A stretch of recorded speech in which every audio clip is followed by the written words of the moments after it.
blood, and hot dust. Susanna Tate had always been warned about men like Jack Rawlins drifters with sharp grins and hands that knew too much. But when he pulled her into the darkened barn, his fingers rough and possessive, she forgot every warning. He smirked, his breath warm against her ear. "You keep looking at me like that, darlin'," he murmured. "And I just might take it as an invitation." Chapter 1. Dust Devils and Distant Dreams. The wind, a restless spirit, whipped across the plains, tugging at the edges of Susanna Tate's worn calico skirt. It carried with it the scent of dust and distant rain, a familiar perfume that both soothed and unsettled her. At 58, Susanna knew the moods of the prairie as intimately as she knew the lines etched on her own hands, lines that spoke of a life lived under the relentless sun, a life of hard work and quiet resilience. The Tate Ranch, a sprawling expanse of land nestled against the foothills of the Dragoon Mountains, had been her world since she was a girl, a world now tinged with the bittersweet hues of memory. Her husband, Thomas, had been gone 5 years, taken by a sudden fever that had swept through the territory like a wildfire, leaving behind a scorched emptiness in its wake. 5 years, and yet the silence in the house still echoed with his booming laughter. The scent of his pipe tobacco still faintly lingered in the worn armchair by the hearth. She'd managed the ranch on her own, her sons, grown and with families of their own in distant towns, offering what help they could, but the burden, the constant weight of responsibility, had settled deep into her bones. She stood on the porch of the weathered ranch house, her gaze sweeping across the vast expanse of land. Dust devils danced on the horizon, miniature tornadoes swirling up dust and debris, mirroring the turmoil within her own heart. She was a woman caught between two worlds, the world of duty and obligation, the world of the Tate legacy, and a nascent, almost forgotten world of her own desires, a world she'd buried deep beneath the demands of ranch life and motherhood.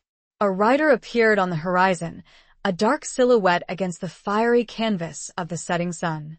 Susanna shaded her eyes, her heart giving a little skip, a reaction she hadn't felt in years, a reaction she quickly quelled. It was likely just a stray hand from one of the neighboring ranches, or perhaps a traveler seeking shelter for the night. Hospitality was a sacred code on the frontier, a lifeline in the vast emptiness. As the rider drew closer, she could make out the details: a tall, lean figure astride a magnificent black stallion, a rifle slung across his back, a wide-brimmed hat casting his face in shadow.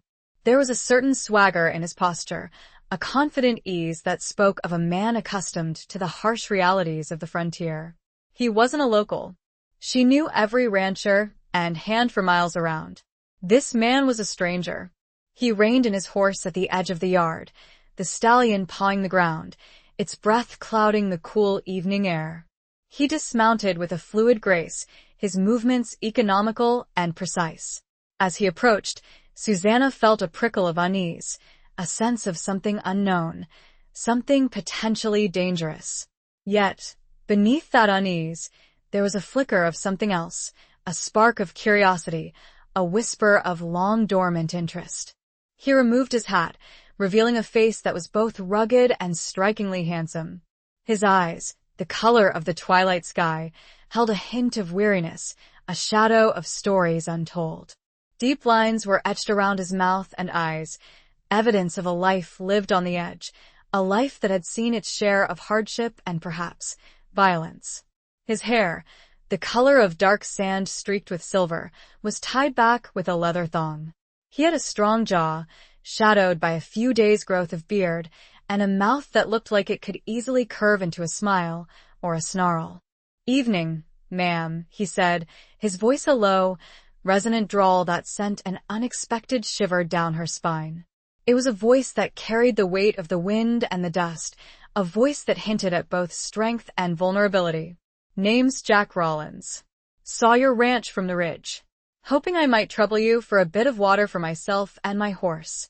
Susanna straightened her shoulders, her gaze unwavering. "We don't turn away travelers, Mr. Rawlins," she said, her voice surprisingly steady, betraying none of the turmoil within her. "There's a well around back, and a trough for your horse. You're welcome to stay the night. We have a spare room in the bunkhouse." He nodded, a flicker of something that might have been gratitude, or perhaps amusement in his eyes. "Much obliged, ma'am. I appreciate the hospitality." As he led his horse around the house, Susanna watched him, her mind racing. There was something about him, something that both intrigued and unnerved her. He was a man out of place, a man with secrets etched into his very being. And yet, she couldn't deny the pull, the subtle magnetism that radiated from him. It was a feeling she hadn't experienced in decades, a feeling she thought she'd buried along with her husband. Later, after she'd shown him to the bunkhouse and provided him with a simple supper of beans and cornbread, Susanna sat on the porch, the cool night air a balm against her flesh skin. The stars were out in full force, a breathtaking canopy of light stretching across the vast, inky sky. She could hear the low murmur of Jack Rawlins' voice as he spoke to his horse, a soothing, almost melodic sound. She thought of Thomas, of their life together, of the quiet, steady love they had shared. It had been a good life, a life built on mutual respect and shared responsibility. But it had also been a life devoid of passion, of the kind of fiery, unpredictable emotion that this stranger, this Jack Rawlins, seemed to embody. She closed her eyes, the image of his face, weathered and handsome, imprinted on her mind. She was a woman of the prairie, a woman of strength and resilience. She had weathered storms far worse than a handsome stranger passing through. Yet, as she listened to the night sounds of the frontier, the distant howl of a coyote, the rustle of the wind through the dry grass, she couldn't shake the feeling that Jack Rawlins' arrival marked not just the end of another day, but the beginning of something entirely new, something that could either shatter her carefully constructed world or breathe new life into its dusty corners. A premonition, as sharp and clear as the desert air, settled over her. Life on the Tate Ranch was about to change. Chapter 2. The Stranger's Shadow on the Mesa. The dawn arrived, painting the eastern sky in hues of pale rose and gold. Susanna had slept fitfully, her dreams filled with swirling dust and the unsettling image of Jack Rawlins' eyes, those eyes that seemed to see right through her. She rose before the sun, as she always did, the ingrained habits of a rancher's life pulling her from the tangled sheets. She found him already up, tending to his horse near the corral. He moved with an effortless grace, his strong hands gentle as he brushed the stallion's sleek coat. The early morning light softened his features, making him appear younger, less guarded. He was dressed in a simple, worn shirt and denim trousers, a leather vest hugging his broad shoulders. The ever-present rifle was leaning against the corral fence, a stark reminder of the dangers of the frontier. "Morning, ma'am," he said, his voice still carrying that low drawl, though it seemed less guarded in the quiet solitude of the dawn. He turned, offering her a small, almost hesitant smile. "Hope I didn't disturb you." "You didn't," she replied, her voice surprisingly steady. She walked towards him, her hands clasped loosely in front of her. "Coffee's on if you're interested. And there's fresh bread and eggs." "Sounds mighty tempting," he said, his eyes meeting hers. There was a warmth in his gaze that she hadn't noticed the previous evening, a warmth that sent a flicker of something unexpected through her. They ate breakfast in silence, the only sounds the clinking of cutlery and the chirping of birds outside the window.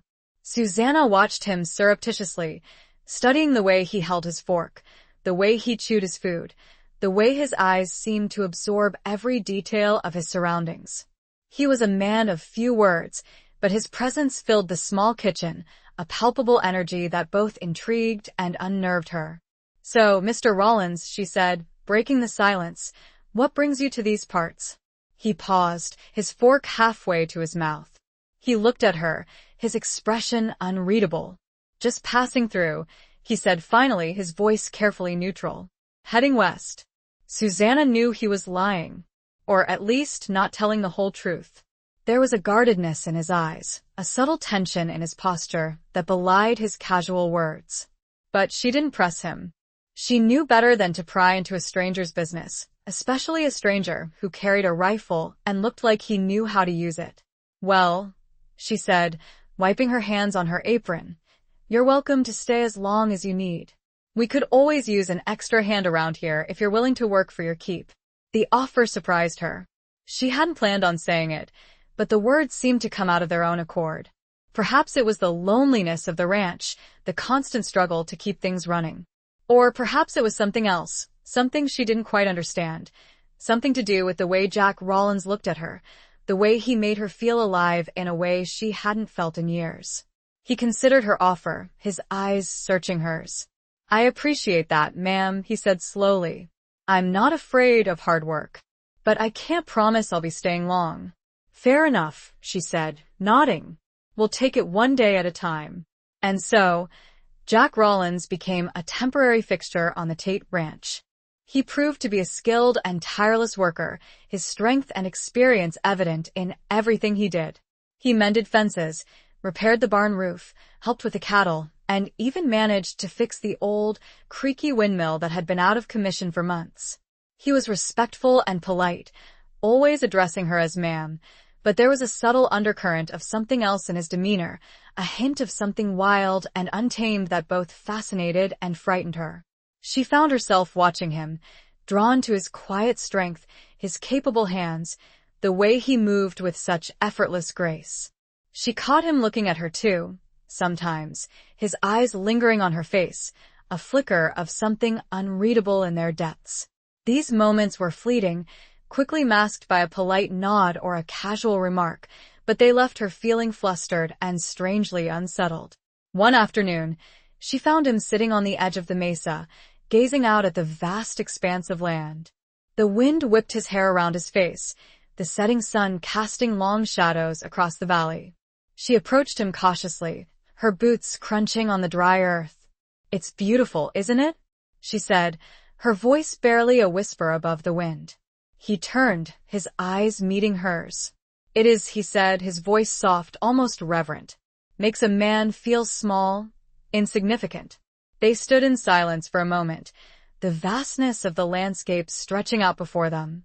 Susanna felt a sense of peace, a sense of connection, both to the land and to the man beside her.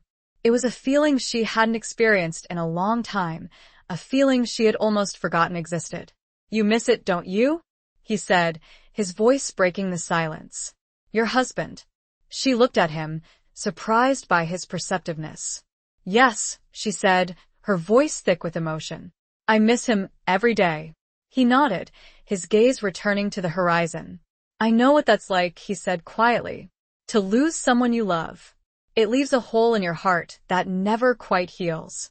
His words struck a chord within her, a deep, resonant ache. She looked at him, really looked at him, and saw the pain in his eyes, the shadows of loss that mirrored her own. In that moment, she felt a connection to him, a bond forged by shared grief, by the understanding of what it meant to live with a broken heart. "Who did you lose?" she asked before she could check herself. He was silent for a long moment, the wind tugging at his hair. When he finally spoke, his voice was rough. "My wife," he said, "and my son." Before Susanna could offer words of comfort, or ask more about the tragedy that had clearly shaped this man, a distant sound cut through the quiet. The unmistakable crack of a rifle shot. Jack's head snapped up, his body tensing. Another shot, closer this time. "Get down, ma'am," he commanded, his voice sharp and urgent, all traces of softness gone. He grabbed her arm, pulling her down behind the cover of a large boulder, the shadow of the stranger, now a very real, very protective presence. Chapter 3. Whispers in the wind-swept saloon. The shots echoed again, closer now, punctuated by the whinnying of frightened horses. Jack, his body low to the ground, peered cautiously over the boulder. His eyes, narrowed and alert, scanned the landscape. Susanna, her heart pounding in her chest, remained crouched beside him, her hand instinctively clutching his arm. The warmth of his touch, the solid strength of his muscles, were a strange comfort amidst the sudden terror. "Stay here," he whispered, his breath warm against her ear. "Don't move." He rose, his movements swift and silent, his rifle now in his hands. He moved like a predator, every sense heightened, every muscle coiled and ready. Susanna watched him, her fear mixed with a strange sense of admiration. He was a different man now, the quiet, reserved ranch hand replaced by a hardened warrior, a man who knew how to survive in a dangerous world. She disobeyed him. Not blatantly, but enough to carefully raise her head to see the direction of the shots. Down below, closer to the creek bed, she saw a flurry of movement. 3 riders, their faces obscured by bandanas, were harassing a lone figure on horseback. The lone rider, she realized with a jolt, was Jedediah, the old, somewhat eccentric prospector who lived in a ramshackle cabin a few miles north of the ranch. He was a harmless old soul, known for his tall tales and his unwavering belief in a legendary lost gold mine. Jack fired a warning shot, the sound ripping through the air. The 3 riders scattered, momentarily startled, but they quickly regrouped, returning fire. The bullets whizzed past, kicking up dust and splintering rock. Susanna ducked, her breath catching in her throat. The exchange of gunfire continued for several minutes, a terrifying dance of death and survival. Jack, with his superior marksmanship and strategic positioning, managed to keep the attackers at bay. He moved with a calculated precision, his shots finding their mark, forcing the riders to retreat. Finally, with a series of frustrated yells, the 3 riders turned their horses and galloped away, disappearing into the dust and shadows. Silence descended, heavy and profound, broken only by the ragged breathing of Susanna and Jack. He lowered his rifle, his body slowly relaxing. He turned to her, his eyes filled with concern. "You all right, ma'am?" he asked, his voice still tight with adrenaline. "Yes," she said, her voice shaky. "Just scared." "What was that all about?" "Trouble," he said grimly. "Those were the Dolan brothers. Mean bunch. Been terrorizing these parts for months. Robbing, stealing, causing all sorts of mayhem." He helped her to her feet, his hand lingering on hers for a moment longer than necessary. She looked at him, her gratitude mixed with a growing awareness of the danger he represented, the danger he had just faced on her behalf. "We need to check on Jedediah," she said, her voice regaining its strength. They made their way down to the creek bed, Jack leading the way, his rifle still at the ready. They found Jedediah shaken but unharmed, his old mule standing nearby, trembling. "They were after my map," Jedediah exclaimed, his voice trembling with indignation. "My map to the lost Dutchman's mine. They think I've finally found it." Jack examined the old, tattered map that Jedediah clutched in his hand. It was a collection of cryptic symbols and faded markings, more likely the product of a fevered imagination than a genuine guide to riches. "They'll be back, Jedediah," Jack said, his voice serious. "You need to get out of here. Go to town. Stay with Sheriff Miller. He'll protect you." Jedediah, despite his initial bravado, reluctantly agreed. He knew the Dolan brothers were ruthless and relentless. He packed his meager belongings, his dreams of gold temporarily overshadowed by the very real threat to his life.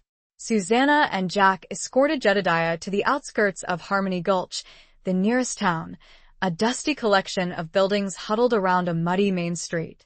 The town boasted a saloon, a general store, a blacksmith shop, and a small, dilapidated jailhouse. It was a place where fortunes were won and lost, where lives were lived on the edge, where the line between law and outlaw was often blurred. They left Jedediah in the care of Sheriff Miller, a weary-looking man with a drooping mustache and a cynical eye. Miller promised to keep an eye on the old prospector, but Susanna sensed his skepticism. Harmony Gulch was a town accustomed to trouble, and the ravings of an old man about a lost gold mine were hardly likely to warrant serious attention. As they walked back towards the horses, Jack suggested they stop at the Golden Nugget Saloon for a drink. Susanna hesitated. She rarely frequented saloons, finding them to be places of ill repute, filled with rough men and loose women. But she also felt a need to unwind, to ease the tension that had gripped her since the shooting. And, she admitted to herself, she was curious to see Jack Rollins in a different setting, to see how he interacted with the world beyond the confines of the ranch. The saloon was dimly lit, the air thick with the smell of stale beer, tobacco smoke, and unwashed bodies. A piano player hammered out a raucous tune, and the room was filled with the murmur of conversations, punctuated by occasional bursts of laughter and the clinking of glasses. They found a table in a quiet corner, away from the main crowd. Jack ordered them 2 whiskeys, his eyes scanning the room, his body alert and watchful. Susanna felt a shiver of unease, a sense of being out of her element. But she also felt a strange sense of excitement, a feeling of being on the edge of something new and unknown. As they sipped their drinks, a woman approached their table. She was a striking figure, with fiery red hair piled high on her head, a low-cut dress that revealed ample cleavage, and a smile that was both alluring and dangerous. Well, she said, her voice husky and seductive. Look what the cat dragged in. Jack Rollins. Haven't seen you around these parts in a while. Jack's expression hardened, his eyes narrowing. Lila, he said, his voice devoid of warmth. What do you want? Just saying hello, darling, she said, her smile unwavering. Catching up on old times. Heard you were working out at the Tate Ranch. Quite a change of pace for you, isn't it?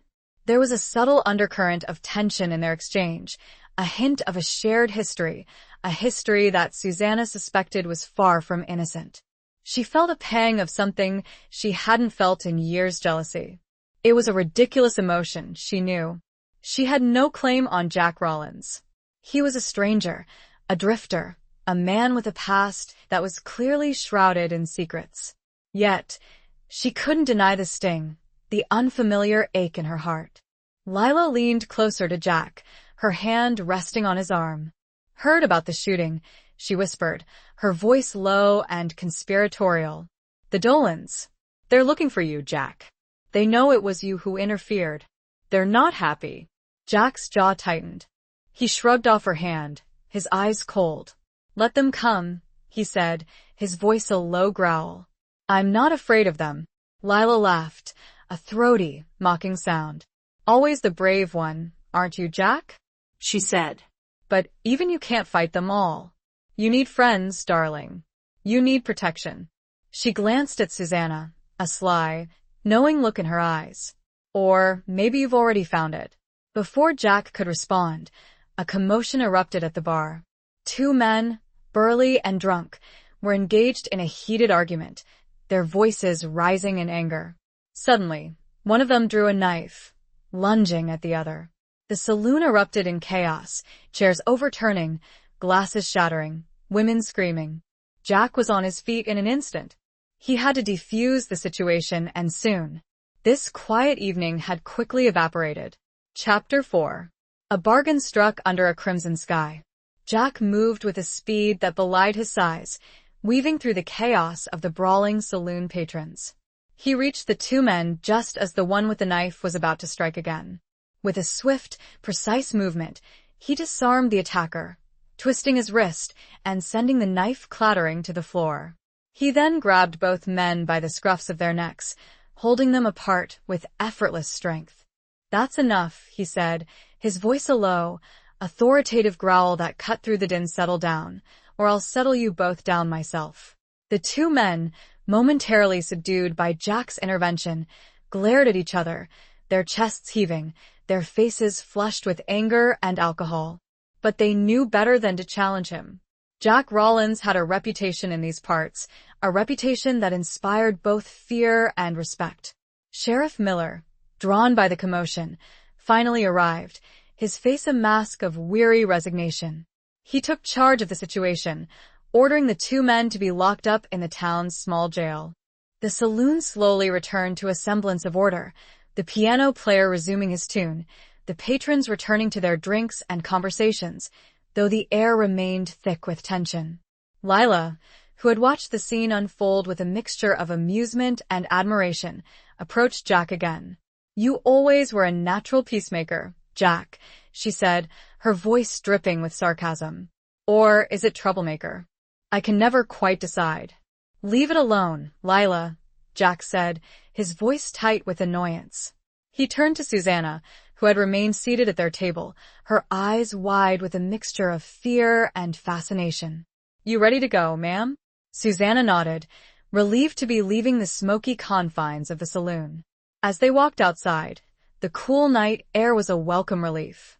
The sky was ablaze with color, the setting sun painting the clouds in shades of crimson and gold. "I apologize for that, ma'am," Jack said, his voice sincere. "I didn't mean for you to get caught up in all that." "It's all right," she said, her voice still a little shaky. "It's not your fault. This is a rough town." They walked in silence for a moment, the only sound their boots crunching on the dusty ground. Susanna glanced at Jack, his face etched in shadow, his expression unreadable. She couldn't help but wonder about his past, about the life he had lived before he arrived at her ranch. He was a man of contradictions, a man capable of both violence and tenderness, a man shrouded in mystery. "Lila mentioned the Dolan brothers," she said, breaking the silence. "She said they were looking for you, that they were angry about you interfering with their business." He stopped walking, his gaze fixed on the horizon. The crimson sky seemed to reflect in his eyes, giving them a fiery intensity. "The Dolans are a cancer on this land," he said, his voice low and intense. "They prey on the weak, they steal from the honest, they spread fear and violence wherever they go. Someone has to stop them." "But why you?" she asked, her voice barely a whisper. "Why risk your life for strangers?" He turned to her, his eyes searching hers. "It's not always about strangers, ma'am," he said quietly. "Sometimes it's about righting wrongs. Sometimes it's about making amends for the past." His words hung in the air, heavy with unspoken meaning. Susanna sensed a deep, personal connection to his fight against the Dolans, a connection that went beyond simple altruism. "I understand you lost your wife and son," she said softly, recalling their conversation on the mesa. "Was it violence?" He nodded, his jaw tightening, his eyes clouding with pain. "They were killed by outlaws," he said, his voice raw with emotion. "Men like the Dolans. Men who took everything from me." Susanna reached out, her hand touching his arm. She felt the tension in his muscles, the barely contained grief that simmered beneath his stoic exterior. "I'm so sorry," she said, her voice filled with genuine compassion. He looked at her, his eyes filled with a mixture of gratitude and pain. "It was a long time ago," he said, his voice barely a whisper. "But the scars, they never quite fade." They stood there for a moment, bathed in the crimson light of the setting sun, a silent understanding passing between them. Susanna felt a growing connection to this man, a connection forged by shared loss, by a mutual understanding of the pain and resilience of the human heart. "I can help you," she said, surprising even herself with her boldness. "I know this land. I know the people. I can provide you with information, with resources. We can work together to stop the Dolans." He looked at her, his eyes filled with surprise and a flicker of hope. "Why would you do that, ma'am?" he asked. "This is my fight, not yours." "Maybe it's become my fight too," she said, her voice firm. "I'm tired of living in fear. I'm tired of seeing good people suffer. And," she hesitated, her cheeks flushing, "I want to help you. I want to see you find some peace." He studied her face, his gaze intense and unwavering. He saw the strength in her eyes, the determination in her posture, the genuine compassion that radiated from her. He saw a woman who had known her own share of hardship, a woman who was not afraid to stand up for what she believed in. "All right, ma'am," he said, a slow smile spreading across his face. "We have a deal. We'll work together. But we do it my way. No unnecessary risks. You stay out of the line of fire." He paused. "And you can stop calling me ma'am. It's Jack." Susanna smiled, a genuine, heartfelt smile that reached her eyes. "And you can call me Susanna." The bargain was struck, sealed under the fiery glow of the setting sun. A partnership forged in the crucible of danger and shared loss, a partnership that would test their courage, their resilience, and their growing feelings for each other. As they turned and walked back towards the horses, a new sense of purpose filled Susanna, a sense of determination she hadn't felt in years. The fight against the Dolans was not just Jack's fight anymore. It was their fight, And she was ready to face it, side by side with the man who had ridden into her life like a dust devil, stirring up the quiet corners of her heart and awakening a spirit she thought long dead. The wind picked up and howled, almost sounding like a mournful cry across the landscape. It was a cry that seemed to echo the battles ahead. Chapter 5. The Weight of Secrets in a Leather-Bound Journal. The days following their agreement settled into a rhythm of shared work and cautious planning. Susanna, despite Jack's insistence on keeping her out of harm's way, proved to be an invaluable source of information. She knew the hidden trails, the watering holes, the secret canyons where outlaws often hid. She also knew the gossip, the whispers, the underlying currents of fear and resentment that flowed through the community. One evening, after a long day of mending fences, Susanna found Jack sitting on the porch, cleaning his rifle. The setting sun cast long shadows across the yard, painting the landscape in hues of orange and purple. She sat beside him, a comfortable silence settling between them. "You're good with that rifle," she said, breaking the silence. "Have you always been a gunman?" He paused, his hands stilling on the weapon. He looked at her, his expression guarded. "I've had to learn to defend myself," he said evasively. "The frontier isn't a place for the faint of heart." Susanna sensed his reluctance to talk about his past. But she also felt a growing need to understand him, to unravel the mysteries that shrouded his life. "Lila seemed to know you well," she said, choosing her words carefully. "She implied you had a history together." He sighed, his gaze drifting towards the horizon. "Lila and we go way back," he said, his voice tinged with regret. "We were involved a long time ago. Before everything changed. Before your wife and son were killed?" she asked softly. He nodded, his jaw tightening. "Lila was different back then," he said. "Wild, reckless, full of life.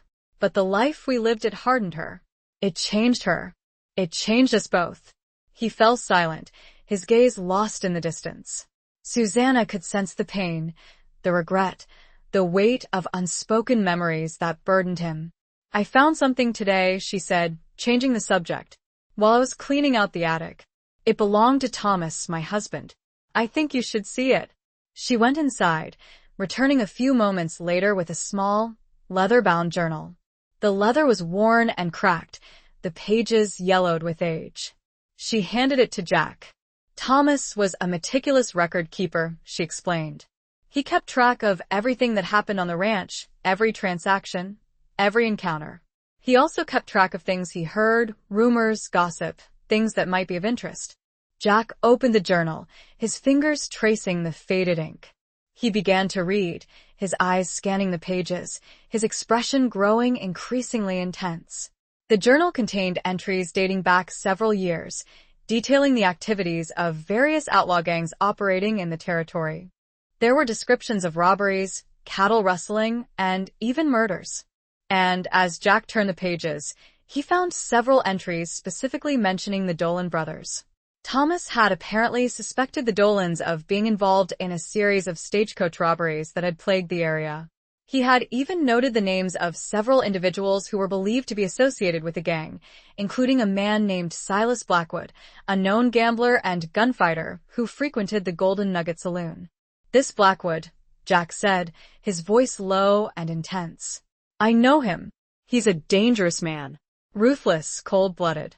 If he's working with the Dolans, that makes them even more formidable."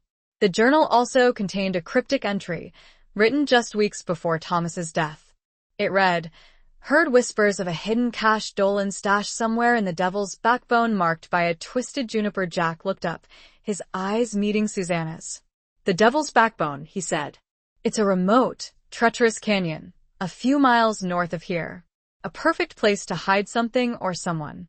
A sudden thought struck Susanna. "Jedediah," she said. "His map, the Lost Dutchman's mine. Maybe it's not about gold. Maybe it's about the Dolan stash." Jack nodded, his mind racing. "It's possible," he said. "The Dolans might have used the legend of the mine to cover their tracks. They might have planted the map, knowing Jedediah would find it, leading anyone who was looking for their stash on a wild goose chase." The implications of this discovery were significant. If they could find the Dolan stash, they could cripple their operation, cutting off their supply of money and weapons. It was a risky proposition, venturing into the heart of Dolan territory, but it was also their best chance of stopping them. "We need to find that twisted juniper," Jack said, his voice filled with determination. "We need to see what's hidden in the devil's backbone." He looked down at the journal entry. It was clear by the scrawled handwriting that Thomas had written it in haste. As Jack's fingers ran across the aged paper, he felt a small ridge, almost imperceptible. He carefully pried at the page. It wasn't just one page, but two, carefully glued together to appear as one. He delicately peeled them apart. Inside, a folded piece of paper, thinner than the journal pages. "What is it?" Susanna leaned closer, her breath warm on his cheek. He unfolded the paper. It was a crudely drawn map, far more detailed than Jedediah's. And at the bottom, a single word, in Thomas's handwriting, "Justice." A chill ran down Jack's spine. The weight of secrets, both his own and those revealed in the dusty pages of Thomas's journal, pressed down on him. The stakes had just been raised, and the path ahead was growing darker and more dangerous with every revelation. The wind howled, a sound that was, tonight, less mournful and more like a warning. Chapter 6. Echoes of Gunfire and Broken Promises. The discovery of the hidden map within Thomas's journal ignited a new urgency in their plans. The Devil's Backbone, a jagged scar across the landscape, was known for its treacherous terrain and its reputation as a haven for outlaws. It was a place where few dared to venture, a place where secrets were buried, and lives were often lost. Jack studied the map carefully, committing every detail to memory. It depicted a narrow canyon, winding its way through towering rock formations, with a specific location marked by a drawing of a twisted juniper tree. The word justice written beneath the map resonated with him, a testament to Thomas's determination to fight against the lawlessness that plagued the territory. "We'll leave at dawn," Jack said, his voice firm. "We need to be careful. The Dolans are likely to have guards posted." Susanna nodded, her expression resolute. She had insisted on accompanying him, despite his protests. She knew the Devil's Backbone better than he did, and she was determined to play her part in bringing the Dolans to justice. They spent the evening preparing, packing supplies, checking their weapons, and going over the map one last time. The air was thick with tension, a mixture of anticipation and apprehension. As Susanna prepared a simple meal, she couldn't help but reflect on how much her life had changed since Jack Rollins had ridden into it. She had gone from a lonely widow, resigned to a life of quiet solitude, to a woman caught up in a dangerous game of cat and mouse with a ruthless gang of outlaws. And yet, she felt more alive than she had in years. She glanced at Jack, his face illuminated by the flickering lamplight. He was a complex man, a man of shadows and secrets, but she had come to trust him, to admire his strength and his unwavering sense of justice. She also felt something more, something she hadn't allowed herself to feel for a long time, a deep, undeniable attraction. He caught her looking at him, his eyes meeting hers. A flicker of warmth passed between them, a silent acknowledgement of the bond that was growing stronger with each passing day. They set out before sunrise, riding their horses through the cool morning air. The landscape gradually transformed from rolling hills to rugged canyons, the silence broken only by the sound of their horses' hooves and the occasional cry of a hawk circling overhead. As they approached the Devil's Backbone, the terrain became increasingly treacherous. They navigated narrow trails, winding their way through towering rock formations, the air growing cooler and damper. The sense of isolation was palpable, the feeling of being watched, a constant presence. They reached the entrance to the canyon, a narrow passage between two sheer rock walls. Jack dismounted, his rifle at the ready. "Stay close," he whispered to Susanna. "And be quiet." They proceeded on foot, leading their horses through the narrow passage. The canyon walls rose high above them, casting long shadows, creating an eerie, claustrophobic atmosphere. The silence was unnerving, broken only by the echo of their footsteps and the occasional rustle of unseen creatures. As they rounded a bend, They saw it, a twisted juniper tree, its gnarled branches reaching out like skeletal fingers, exactly as depicted on the map. It stood sentinel over a small, hidden alcove in the rock wall. Jack approached the alcove cautiously, his rifle raised. He peered inside, his eyes scanning the darkness. Susanna held her breath, her heart pounding in her chest. The alcove was empty, except for a few scattered rocks and a pile of dried leaves. There was no sign of the Dolan stash, no evidence of any recent activity. Nothing, Jack said, his voice a mixture of disappointment and frustration. It's empty. Susanna felt a wave of despair wash over her. Had they been wrong? Had the map been a false lead? As Jack turned to leave, something caught his eye, a small, almost imperceptible disturbance in the ground, near the back of the alcove. He knelt down, examining it more closely. He brushed away the leaves and dirt, revealing a small, metal box, partially buried beneath the rocks. His heart quickened. He carefully dug the box out of the ground. It was heavy, locked with a sturdy padlock. He looked at Susanna, his eyes filled with a mixture of excitement and apprehension. This could be it, he said. He tried to force the lock, but it wouldn't budge. He took a deep breath and, using the butt of his rifle, smashed the lock open. The lid creaked open, revealing the contents. It wasn't gold, as they had expected.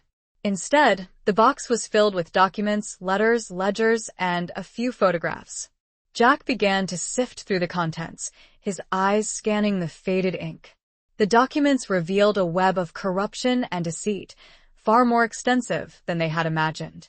There were records of payments to various officials, judges, and even Sheriff Miller himself, detailing bribes and payoffs to ensure the Dolans' continued freedom.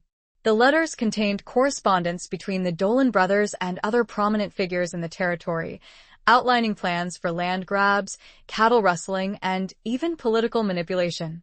The photographs depicted the Dolan brothers posing with various influential individuals, a chilling testament to their reach and power. One particular letter caught Jack's attention. It was addressed to Silas Blackwood, the gambler and gunfighter mentioned in Thomas's journal. The letter detailed a plan to ambush and kill a group of settlers who were encroaching on land claimed by the Dolans. The letter was signed, C. Dolan. As Jack read the letter, a sudden sound shattered the silence, the sharp crack of a rifle shot. He felt a searing pain in his shoulder, and he stumbled backward, dropping the box. He looked up and saw, standing at the entrance to the canyon, 3 figures. The Dolan brothers, their faces grim, their rifles aimed directly at them. Caleb Dolan, the oldest and cruelest, stepped forward. Well, Rollins. Looks like you found our little secret. Too bad you won't live to tell anyone about it. He grinned, a chilling, predatory smile. More gunshots. Jack and Susanna had to think fast, very fast. They were trapped. Chapter 7. Riding the ridge between ruin and redemption. The shots rang out, echoing through the narrow canyon. Jack, his left arm useless and bleeding, pushed Susanna behind the meager cover of the rock alcove. He returned fire, his shots aimed at keeping the Dolans at bay, buying them precious seconds. Stay down, he yelled, his voice strained with pain. Susanna, despite her fear, was not paralyzed. She grabbed Jack's rifle, the one he dropped when he was hit, and checked the chamber. It was loaded. She'd practiced shooting with Thomas years ago, but the memory of how to handle a firearm came flooding back. Caleb Dolan, flanked by his 2 younger brothers, advanced cautiously, their rifles spitting fire. You can't win, Rollins. Caleb shouted. You're outnumbered and outgunned. Jack, gritting his teeth against the pain, managed to reload his pistol with his good hand. He knew Caleb was right. Their situation was desperate. But he wouldn't give up. He wouldn't let the Dolans win. Susanna, her hands trembling but surprisingly steady, aimed the rifle at the entrance of the canyon. She fired, her shot narrowly missing one of the Dolan brothers, forcing him to duck for cover. Damn it, woman! Caleb roared. You'll pay for that. The exchange of gunfire continued, the bullets ricocheting off the rock walls, the air filled with the smell of gunpowder and the acrid scent of fear. Jack, despite his injury, fought with a fierce determination, his shots accurate and deadly. Susanna, to her own surprise, proved to be a capable marksman, her shots keeping the Dolans from advancing too quickly. But they were running out of ammunition, and the Dolans were relentless. Jack knew they couldn't hold out much longer. He had to find a way out, a way to escape the trap. He remembered the narrow crevices in the canyon walls, the hidden passages he'd noticed on their way in. It was a long shot, but it was their only hope. "Susanna," he said, his voice low and urgent. Cover me. "I'm going to try to reach that crevice over there." He pointed to a narrow opening in the rock wall, a few yards away. Susanna nodded, her eyes filled with determination. She fired a series of shots, forcing the Dolans to take cover. Jack, his left arm hanging limply at his side, scrambled towards the crevice, his body screaming in protest. He reached the opening just as one of the Dolan brothers emerged from cover, his rifle aimed. Susanna fired again, her shot hitting the man in the leg, sending him sprawling to the ground. Jack squeezed through the narrow opening, disappearing into the darkness. Susanna followed, her heart pounding in her chest. She knew they weren't safe yet, but they had bought themselves some time. The crevice led to a narrow passage, winding its way through the rock formations. It was dark and claustrophobic, the air thick with dust, and the smell of damp earth. They moved slowly, cautiously, Jack leading the way, his pistol still in his hand. The passage eventually opened into a small, hidden cave, a natural chamber within the canyon walls. They were safe for the moment, hidden from the Dolan's view. Jack collapsed against the cave wall, his breathing ragged, his face pale with pain and exhaustion. Susanna knelt beside him, her concern etched on her face. "Your arm," she said, her voice trembling. "It's bad." She tore strips of cloth from her petticoat, using them to bandage his wound, trying to stem the bleeding. He winced in pain, but he didn't complain. "We need to get out of here," he said, his voice weak. "We need to get to town to get help." Susanna knew he was right, but she also knew they were trapped. The Dolans would be guarding the canyon entrance, waiting for them to emerge. "There might be another way out," she said, her mind racing. Thomas used to talk about a hidden trail, leading from the Devil's Backbone to the back of the ranch. He said it was used by smugglers years ago. Jack looked at her, his eyes filled with a flicker of hope. "Can you find it?" he asked. Susanna nodded. "I think so," she said. "I remember him showing me the entrance once a long time ago. It's hidden behind a waterfall near the northern edge of the canyon." It was a risky plan, venturing back into the heart of the canyon, but it was their only chance. They had to escape, not just for their own survival, but to expose the Dolans and their web of corruption. The documents in the metal box were proof of their crimes, proof that could bring them down. They rested for a while, gathering their strength, preparing for the next stage of their perilous journey. The cave was cold and damp, but it offered a temporary refuge, a moment of respite from the relentless pursuit. Susanna tended to Jack's wound, her touch gentle and caring. He looked at her, his eyes filled with gratitude and something more, something that made her heart ache with a longing she hadn't felt in years. He reached out his good hand and covered hers. The silence was broken by a faint, distant sound. The sound of horses, approaching. The Dolans were searching for them. They had to move, and fast. The ridge between ruin and redemption was a narrow one, and they were riding it hard. Chapter 8. The unspoken truths beneath the starlit prairie. The sound of approaching horses spurred them into action. They couldn't risk being discovered in the cave. Jack, despite his weakened state, insisted on leading the way, his pistol held firmly in his good hand. "Stay close behind me," he whispered to Susanna, "and be ready to run." They crept out of the cave, moving stealthily through the narrow passage, their senses heightened, their ears straining for any sign of the Dolans. The air was thick with tension, the silence punctuated by the occasional scuttling of a lizard or the distant cry of a bird. They reached the end of the passage, emerging into a wider section of the canyon. The sound of the horses was closer now, echoing off the rock walls. Jack peered cautiously around a corner, his eyes scanning the terrain. "They're splitting up," he whispered, searching both sides of the canyon. "We need to move quickly." They followed the base of the canyon wall, staying in the shadows, using the rocks and boulders for cover. The terrain was rough and uneven, making their progress slow and difficult. Jack, his strength fading, stumbled several times, his face contorted in pain. Susanna, her own fear overshadowed by her concern for Jack, supported him as best she could. She knew he was pushing himself beyond his limits, driven by a fierce determination to survive and to bring the Dolans to justice. They finally reached the area where Susanna remembered the waterfall, a thin cascade of water trickling down the rock face. The sound of the falling water masked their movements, providing a small measure of cover. "It's here," she whispered, pointing to a narrow opening behind the waterfall, almost completely hidden by the cascading water. "The hidden trail." Jack nodded, his eyes filled with a flicker of hope. He squeezed through the opening, disappearing behind the curtain of water. Susanna followed, her clothes instantly soaked by the icy spray. The trail was steep and treacherous, winding its way upwards through the rocks. It was barely wide enough for one person, and the footing was precarious. They climbed slowly, carefully, their hands gripping the rough rock, their bodies aching with exertion. As they climbed higher, the sound of the horses faded, replaced by the rushing wind and the distant rumble of thunder. A storm was brewing, the sky darkening with ominous clouds. They finally reached the top of the ridge, emerging onto a windswept plateau. The view was breathtaking, the vast expanse of the prairie stretching out before them, bathed in the eerie light of the approaching storm. But they had no time to admire the scenery. They had to reach the ranch, to get help, before the Dolans caught up with them.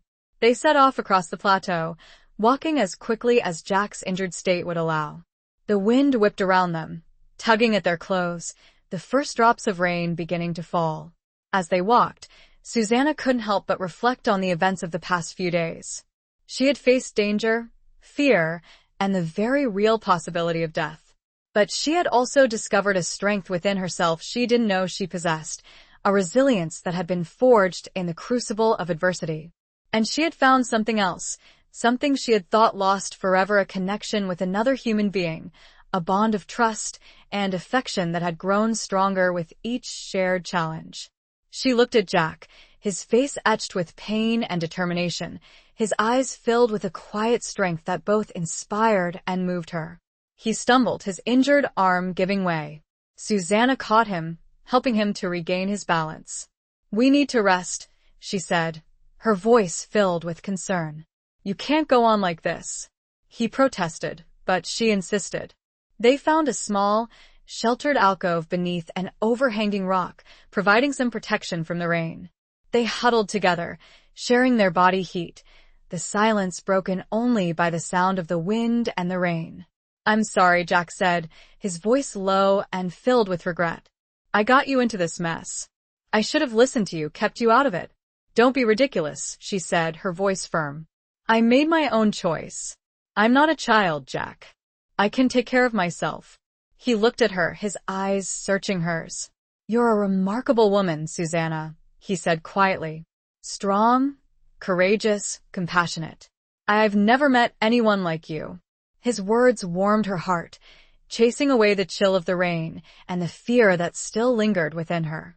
She felt a surge of emotion, a deep, undeniable attraction that had been growing stronger with each passing day. "And you," she said, her voice barely a whisper, "are a good man, Jack Rollins. Despite everything." He smiled, a weary, bittersweet smile. "I've done things I'm not proud of, Susanna," he said. "Things that haunt me. I've lived a hard life, a life filled with violence and loss. I'm not sure I deserve happiness." "We all deserve happiness, Jack," she said, her voice filled with conviction. "We all deserve a second chance. It's never too late to change, to find redemption." He looked at her, his eyes filled with a mixture of hope and longing. He reached out his good hand, his fingers gently tracing the line of her jaw. He began, his voice hesitant. He didn't finish the sentence. He didn't need to. The unspoken truths hung between them, heavy with unspoken meaning, under the vast and star-studded prairie sky, now clearing after the storm. The promise, and the question, of what might be, was a palpable thing in the cool night air. He leaned in, drawn by an invisible force. Chapter 9. A dance of danger and desire in the moonlight. He leaned in, his gaze locked on hers, the unspoken question hanging heavy in the air between them. Susanna's breath caught in her throat, her heart pounding against her ribs like a trapped bird. The storm had passed, leaving the air clean and crisp, the prairie bathed in the soft, silvery light of the moon. He hesitated, his hand hovering near her cheek, his eyes searching hers for any sign of hesitation, any hint of rejection. He was a man accustomed to taking what he wanted, but with Susanna, it was different.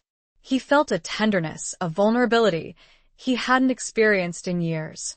He was afraid of shattering the fragile bond that had formed between them, afraid of losing the one thing that had brought light back into a shadowed world. Susanna, her senses reeling, reached up and gently touched his hand, her fingers intertwining with his. It was a small gesture, but it spoke volumes. It was an invitation, an acceptance, a silent acknowledgement of the feelings that had been simmering between them, unspoken but undeniable. He lowered his head, his lips brushing against hers, a tentative, questioning touch. It was a kiss unlike any she had ever experienced, a kiss that was both gentle and passionate, a kiss that spoke of shared pain, shared loss, and the fragile hope of a new beginning. She responded, her lips parting beneath his, her body melting against his. The kiss deepened, becoming more urgent, more demanding. It was a release of pent-up emotions, a letting go of the fear and uncertainty that had haunted them, a surrender to the undeniable force that had drawn them together. They broke apart, breathless, their eyes locked in a gaze of wonder and desire. The world around them seemed to fade away, the vast prairie, the starlit sky, the lingering threat of the Dolans, all disappearing into the background. There was only the two of them, bound together by a connection that defied logic, a connection that had blossomed in the most unlikely of circumstances. "Susanna," he whispered, his voice husky with emotion. She silenced him, with a finger to his lips. "Don't," she said softly. "Don't say anything." "Not yet." She knew what he was going to say. She knew he was going to confess his feelings, his fears, his hopes for the future. But she wasn't ready to hear them, not yet. She needed time to process the whirlwind of emotions that were swirling within her, time to reconcile the woman she had been with the woman she was becoming. They sat in silence for a moment, their hands clasped together, their bodies close, drawing warmth and comfort from each other. The moon climbed higher in the sky, casting its silvery glow upon the landscape, illuminating the path ahead. "We should go," Jack said, his voice reluctant. "We need to reach the ranch before dawn." Susanna nodded, knowing he was right. The danger was still real, the threat of the Dolans still looming. But for now, for this brief moment, she had found a haven, a sanctuary in the arms of a man who had awakened a part of her she thought long dead. They continued their journey, walking hand in hand across the moonlit prairie. The silence between them was no longer strained or uncomfortable, but filled with a quiet understanding, a shared intimacy that transcended words. As they approached the ranch, they saw a flicker of light in the distance, the warm glow of a lantern spilling from the windows of the house. Relief washed over Susanna, a wave of gratitude for the familiar sight of home. But their relief was short-lived. As they drew closer, they saw something that made their blood run cold. Several horses were tethered outside the house, horses they recognized as belonging to the Dolan gang. Jack pulled Susanna behind a cluster of rocks, his hand instinctively reaching for his pistol. "They're here," he whispered, his voice grim. "They must have followed us." Susanna's heart sank. She had hoped they had escaped, that they had left the Dolans behind in the Devil's Backbone. But she knew Caleb Dolan was not a man to give up easily. He was relentless, driven by a thirst for revenge and a determination to silence them permanently. "What do we do?" she whispered, her voice trembling. Jack's mind raced, assessing their options. They were outnumbered, outgunned, and Jack was still injured. A direct confrontation would be suicidal.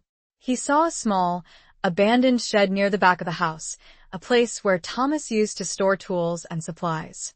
It was a long shot, but it was their only chance. "We need to reach that shed," he said, pointing to the structure. "It might offer some cover, a way to get into the house undetected." It was a dangerous plan, a dance of danger and desire played out under the watchful eye of the moon. They had to move quickly, silently, relying on their wits and their courage to survive. The night was far from over, and the stakes were higher than ever. The promise of their kiss was now overshadowed by the very real threat to their lives. The question was, could they survive to see if that promise could ever be fulfilled? Chapter 10. Scars of the past, glimmers of the future. The moon hung high in the sky, casting long, eerie shadows across the yard as Jack and Susanna crept towards the abandoned shed. Every rustle of leaves, every snap of a twig, sent a jolt of fear through them. They knew the Dolans were inside the house, and the slightest sound could betray their presence.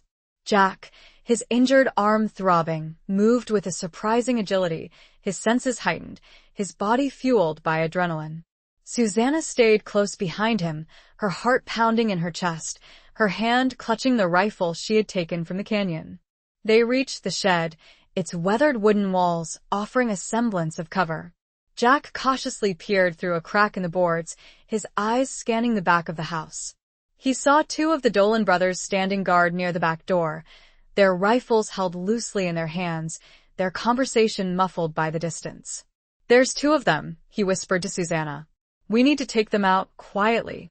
Susanna nodded, her expression resolute. She had come this far, faced down her fears, and she wasn't about to back down now. She had seen the darkness in the Dolan's eyes, the cruelty that lurked beneath their rough exteriors. She knew they wouldn't hesitate to kill them both. Jack handed her his pistol, keeping the rifle for himself. "You take the one on the left," he whispered. "I'll take the one on the right. On the count of 3. 1, 2, 3. They burst from the shed, their weapons raised. Susanna fired, her shot hitting its mark, sending one of the Dolan brothers sprawling to the ground. Jack's shot was equally accurate, taking down the other guard before he could react. The silence that followed was deafening, broken only by the ragged breathing of Jack and Susanna. They had done it. They had taken out the guards, but the danger was far from over. Caleb Dolan and the remaining members of his gang were still inside the house. Jack cautiously approached the back door, his rifle at the ready. He listened intently, trying to determine the location of the Dolans.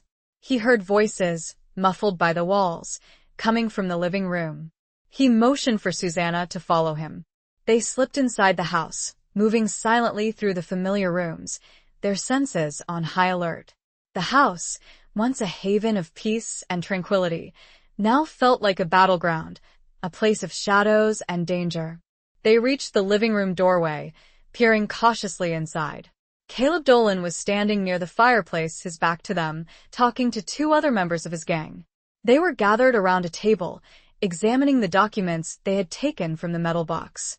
"This changes everything," Caleb was saying, his voice filled with a mixture of anger and excitement. "This proves Miller is in our pocket. We can use this to control him to get whatever we want." Jack knew they had to act quickly. They couldn't let the Dolans escape with the documents. They had to expose their corruption, to bring them to justice. He stepped into the living room, his rifle aimed at Caleb. "It's over, Dolan," he said, his voice cold and hard. "Drop your weapons." Caleb turned, his eyes widening in surprise. He hadn't expected them to be alive, let alone inside the house. He recovered quickly, a sneer spreading across his face. Well, Rollins," he said. "You're a persistent son of a bitch, I'll give you that. But you're still outnumbered. And you're wounded. You can't win." "Maybe not," Jack said. "But I can make sure you don't win either." A tense standoff ensued, the air thick with anticipation. Susanna stood beside Jack, her pistol aimed at one of the other gang members. The three Dolans, their faces grim, their hands hovering near their weapons, were calculating their odds. Suddenly, One of the Dolan brothers lunged for his rifle. Jack fired, his shot hitting the man in the shoulder, sending him spinning to the floor. The other gang member, seeing his opportunity, drew his pistol and fired at Jack. Susanna reacted instantly, shooting the man before he could get off a second shot. The room erupted in chaos, the sound of gunfire echoing through the house. Caleb Dolan, seeing his gang decimated, his plans unraveling, roared in anger. He charged at Jack, tackling him to the ground. The two men wrestled, grappling for control of Jack's rifle. Susanna, her heart pounding in her chest, watched in horror as the two men struggled. She couldn't risk shooting, for fear of hitting Jack. Caleb, his face contorted with rage, managed to wrench the rifle from Jack's grasp. He raised it, aiming it at Jack's head. "Goodbye, Rollins," he sneered. Before he could pull the trigger, a shot rang out. Caleb's body jerked, his eyes widening in surprise. He looked down, seeing a spreading stain of blood on his chest. He collapsed to the floor, dead. Susanna stood, smoke curling from the barrel. She lowered the pistol, her hands trembling, her body shaking with a mixture of relief and horror. She had killed a man. She had saved Jack's life. But the cost was almost unbearable. Jack slowly got up, looking at Susanna with weary relief and a profound, unspoken gratitude. He looked down at the fallen bodies, at the carnage that had unfolded in the once peaceful living room. The scars of the past, the echoes of violence, had once again invaded his life, shattering the fragile peace he had found with Susanna. He walked over to her, his good arm encircling her, pulling her close. He held her tight, his body trembling with the aftermath of the confrontation. "It's over," he whispered, his voice hoarse with emotion. "It's finally over." But as the adrenaline faded, they were left with the weight of their actions, the burden of the lives they had taken, the uncertain future that lay ahead.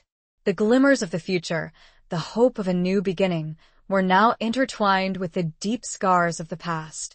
They had survived, but the journey to healing, to redemption, was just beginning. Dawn, a faint promise on the horizon, was still a long way off. Chapter 11. The Price of Loyalty in a Lawless Land. The aftermath of the bloody confrontation in the Tate Ranch house left a heavy silence, broken only by Susanna's quiet sobs and the distant chirping of crickets, heralding the approaching dawn. Jack held her close, his own emotions a turbulent mix of relief, grief, and a profound sense of exhaustion. The bodies of Caleb Dolan and his gang lay scattered across the floor, a grim testament to the violence that had erupted. As the first rays of sunlight crept through the windows, casting a pale glow on the scene, Jack gently guided Susanna away from the carnage, leading her to the kitchen. He sat her down at the table, his hand lingering on her shoulder, offering a silent reassurance. "I'll make some coffee," he said, his voice hoarse. He needed to do something, anything, to distract himself from the images that were seared into his memory, the echoes of gunfire that still rang in his ears. Susanna nodded, her eyes red-rimmed, her body trembling. She watched him as he moved around the kitchen, his movements slow and deliberate, his injured arm hanging limply at his side. He was a man changed, a man marked by the violence he had endured and the violence he had inflicted. As they sat at the table, sipping the strong, bitter coffee, the reality of their situation began to sink in. They had survived, but at a great cost. They had killed 4 men, including Caleb Dolan, the leader of a notorious gang that had terrorized the territory for years. "What do we do now?" Susanna asked, her voice barely a whisper. Jack looked at her, his eyes filled with a mixture of weariness and determination. "We need to get to town," he said. "We need to tell Sheriff Miller what happened. We need to show him the documents we found." Susanna hesitated. "Miller," she said, her voice tinged with doubt. "Can we trust him? The documents, they implicated him. They said he was taking bribes from the Dolans." Jack sighed, his hand rubbing his forehead. "I know," he said. "But we have no choice. We have to go through the proper channels. We have to give him a chance to do the right thing." He knew it was a risk, trusting a man who might be corrupt, but he also knew that they couldn't take the law into their own hands. They needed to present the evidence, to expose the Dolan's network of corruption, to bring them all to justice. They rode to Harmony Gulch, the rising sun casting long shadows across the landscape. The town was just beginning to stir, the streets quiet, the air filled with the smell of wood smoke and freshly brewed coffee. They found Sheriff Miller in his office, his feet propped up on his desk, his hat tilted low over his eyes.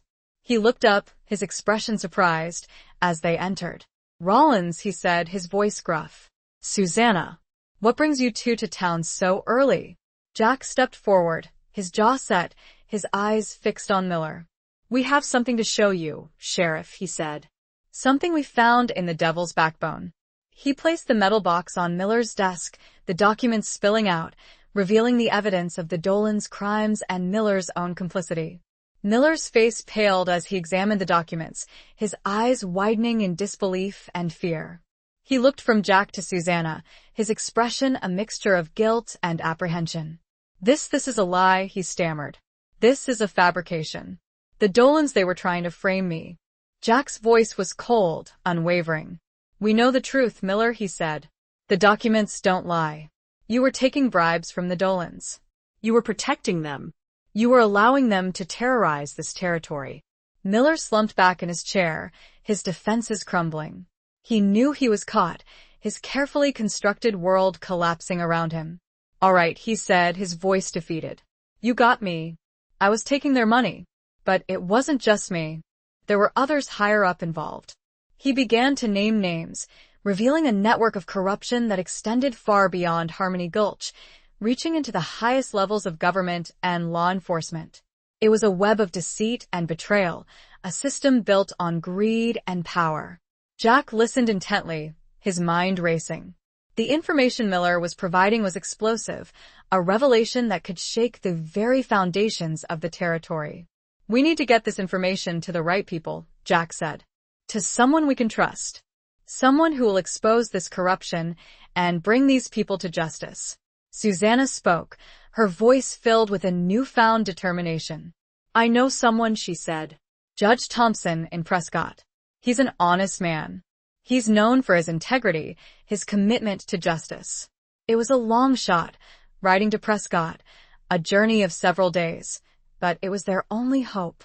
They had to get the evidence to Judge Thompson to ensure that the truth would be revealed, that the guilty would be punished.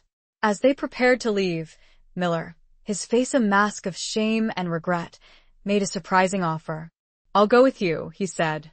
"I'll testify. I'll tell everything I know. I want to make amends for what I've done." It was a risky proposition, trusting a man who had betrayed them, but Jack sensed a genuine remorse in Miller's voice, a desire to redeem himself. Perhaps, in this lawless land, even a corrupt sheriff could find a measure of loyalty, a spark of redemption. The price of that loyalty, however, remained to be seen. They set off, leaving a stunned and suspicious town behind them. Chapter 12. Betrayal's bitter sting in the desert heat. The journey to Prescott was arduous, the landscape unforgiving under the relentless blaze of the desert sun. Jack, Susanna, and the unlikely ally, Sheriff Miller, rode hard, pushing their horses to their limits. The tension was palpable, a silent undercurrent of mistrust and uncertainty simmering beneath the surface. Jack kept a watchful eye on Miller, his hand never far from his pistol.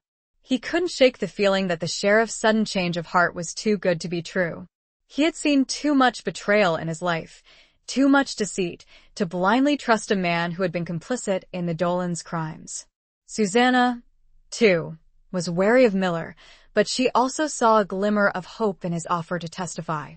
She knew that his testimony could be crucial in exposing the full extent of the corruption, in bringing down the powerful figures who had been pulling the strings from behind the scenes. They rode mostly in silence, the only sounds the rhythmic thud of the horses' hooves, the creak of leather saddles, and the occasional sigh of the wind. The vast, desolate landscape mirrored the internal turmoil within each of them, the uncertainty of their mission, the weight of the secrets they carried.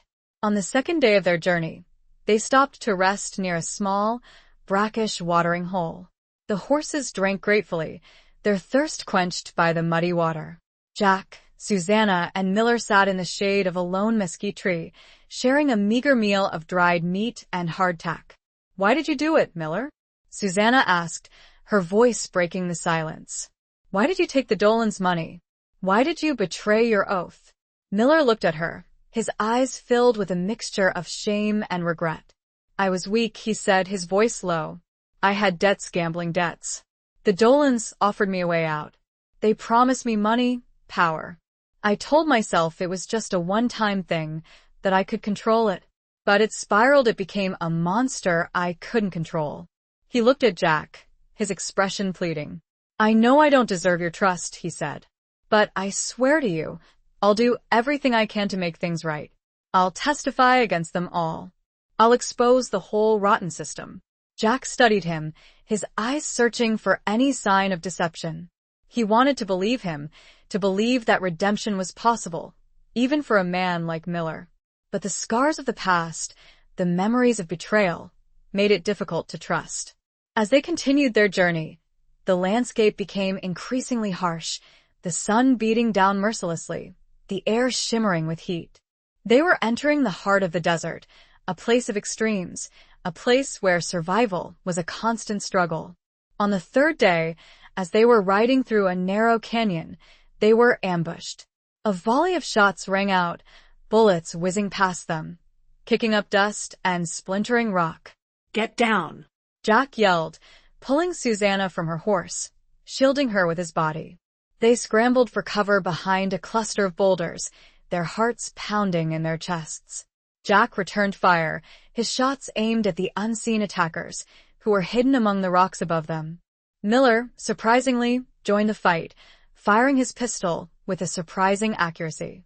He seemed determined to prove his loyalty, to redeem himself in their eyes.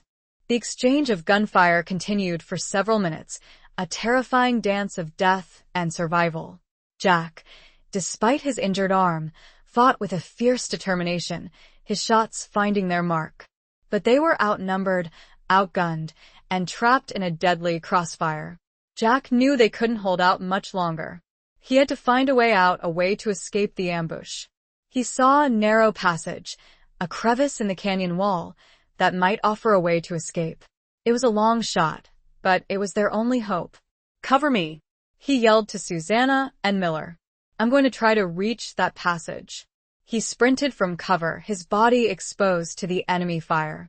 Bullets whizzed past him, one of them grazing his leg, sending a searing pain through him. But he kept running, his eyes fixed on the narrow opening. He reached the passage, squeezing through the narrow space, disappearing into the darkness. Susanna and Miller, providing covering fire, followed him, scrambling through the opening just as a hail of bullets rained down on their previous position. They were safe, for the moment, hidden within the labyrinthine passages of the canyon. But they knew they were far from out of danger. The ambush had been too well planned, too precise. Someone had betrayed them. Someone had known their route, their destination. As they caught their breath, huddled in the darkness, Jack's eyes fell on Miller. The sheriff was leaning against the canyon wall, his face pale, his breathing ragged. And then Jack saw a small, almost imperceptible smirk playing on Miller's lips. A cold realization washed over Jack. Miller. It had been Miller all along. He had played them, lulled them into a false sense of security, led them into a trap. The betrayal stung, a bitter taste in Jack's mouth. He should have known. He should have trusted his instincts. "You," Jack said, his voice a low growl, his hand tightening around his pistol. "You set us up." Miller's smirk widened. "You are always too trusting, Rollins," he said, his voice dripping with sarcasm. "The Dolans may be gone, but their network is still alive. And they don't like loose ends." He drew a hidden pistol, pointing it at Jack. The bitter sting of betrayal was now a deadly threat, hanging heavy in the air of the narrow canyon passage.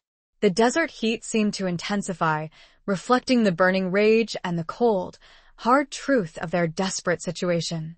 Chapter 13. A crossroads of hearts at the edge of nowhere.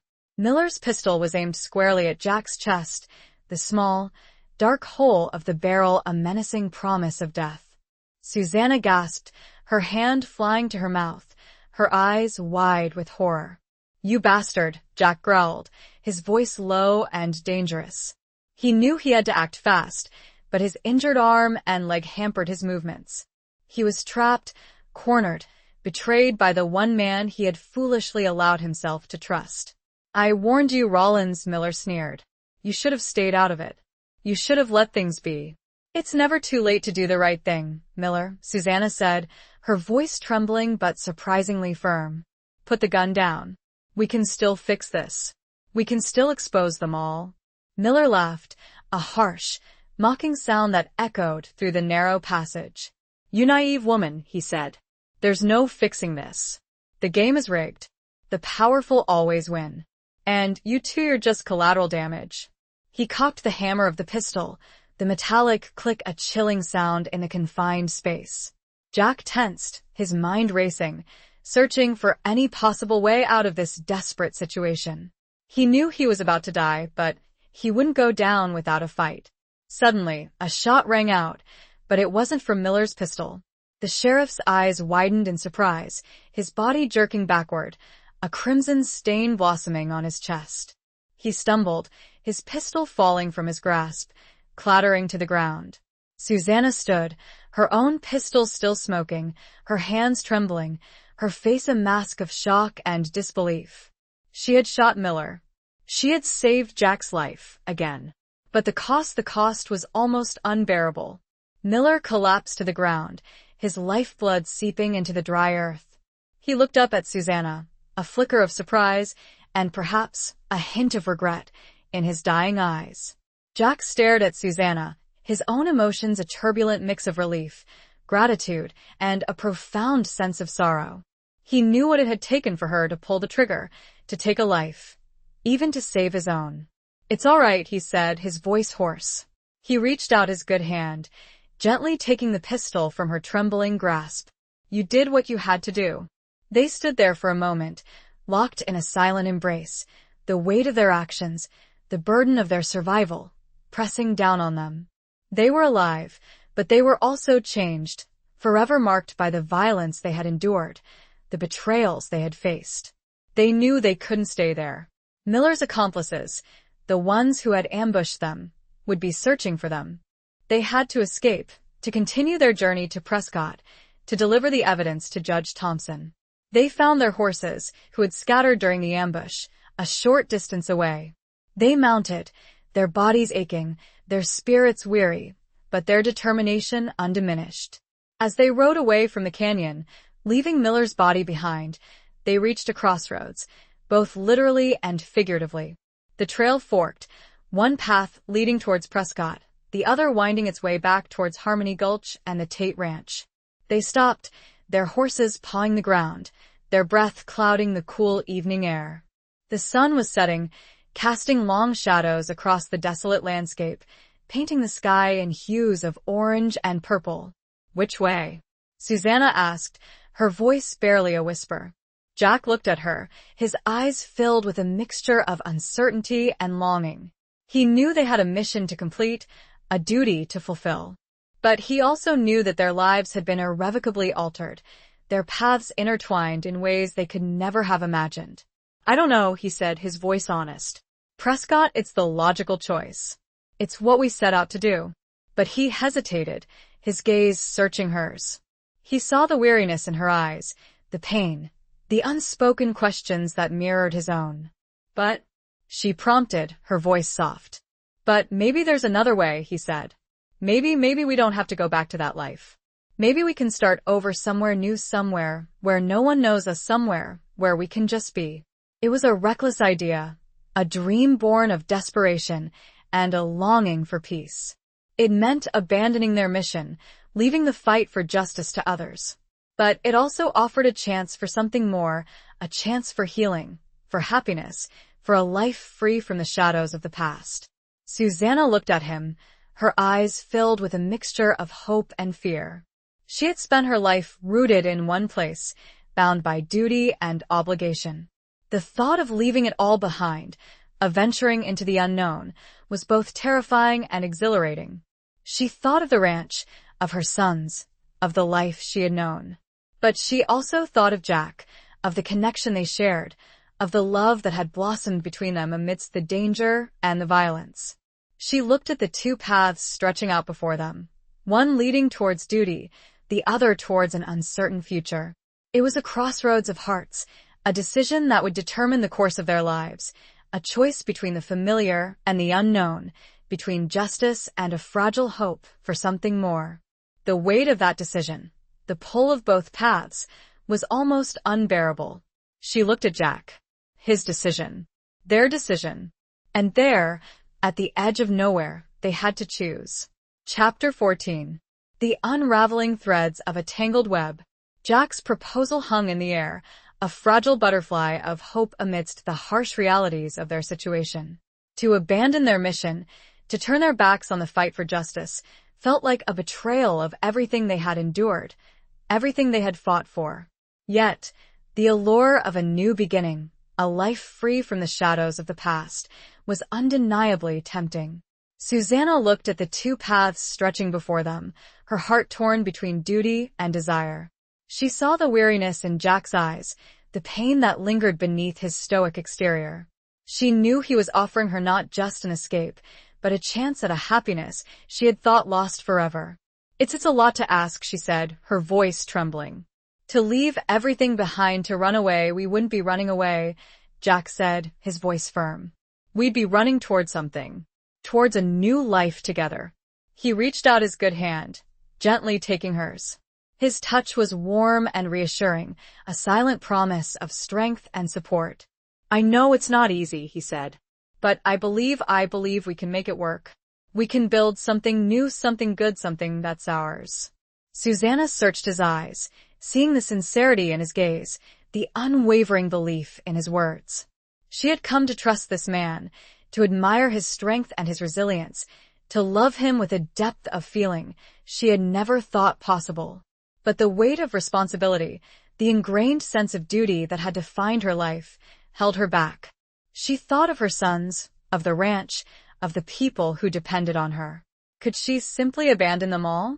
What about the documents? She asked, her voice barely a whisper. What about Judge Thompson? We can't just let those criminals go unpunished. Jack nodded, his expression acknowledging her concerns. We can send the documents anonymously, he said. We can mail them to Judge Thompson from a different town, a place where they can't trace them back to us. We can still expose the corruption without risking our lives. It was a compromise, a way to fulfill their duty without sacrificing their chance at a new beginning. It wasn't perfect, but it was the best they could do under the circumstances. Susanna took a deep breath, her heart still pounding, her mind still racing. She looked at Jack, at the love and hope shining in his eyes. She knew what she had to do. All right, she said, her voice gaining strength. All right, let's do it. Let's start over. Together. A slow smile spread across Jack's face, a smile that reached his eyes, a smile that chased away the shadows and filled her heart with warmth. He leaned in and kissed her, a tender, passionate kiss that sealed their decision, a promise of a future they would build together. They turned their horses towards the path leading away from Prescott, away from Harmony Gulch, away from the life they had known. They rode in silence for a while, the setting sun casting long shadows across the landscape, the air filled with the promise of a new dawn. But their journey was far from over. The tangled web of corruption they had uncovered reached far and wide, and the powerful figures involved would not give up easily. They would be hunted, pursued, their lives constantly in danger. As they rode, they began to discuss their plans. They decided to head south, towards Mexico, a place where they could disappear, where they could start over, where they could build a new life, far from the reach of their enemies. They stopped at a small, remote town, a dusty collection of buildings huddled around a muddy main street. They mailed the documents to Judge Thompson, carefully concealing their identities, ensuring that the evidence would reach the right hands. They sold their horses, replacing them with a sturdy wagon and a team of mules, better suited for the long journey ahead. They purchased supplies, provisions, everything they would need to start their new life. As they prepared to leave the town, they encountered a group of men, rough-looking characters. their faces hardened by the sun and the wind. The men eyed them suspiciously, their hands hovering near their weapons. "Where you folks headed?" one of the men asked, his voice gruff. Jack, his senses on high alert, responded cautiously. "Just passing through," he said. "Heading south." The men exchanged glances, a silent communication passing between them. Jack knew they were trouble, likely outlaws or bounty hunters, always on the lookout for easy prey. "You wouldn't happen to have seen a man and a woman riding through these parts?" another man asked. A man with a wounded arm, a woman with a rifle. Jack's heart skipped a beat. They were looking for them. The word had spread. The hunt was on. "Can't say that I have," Jack said, his voice steady, his hand instinctively reaching for his hidden pistol. The men seemed unconvinced, their eyes narrowed, their suspicions aroused. A tense standoff ensued, the air thick with anticipation.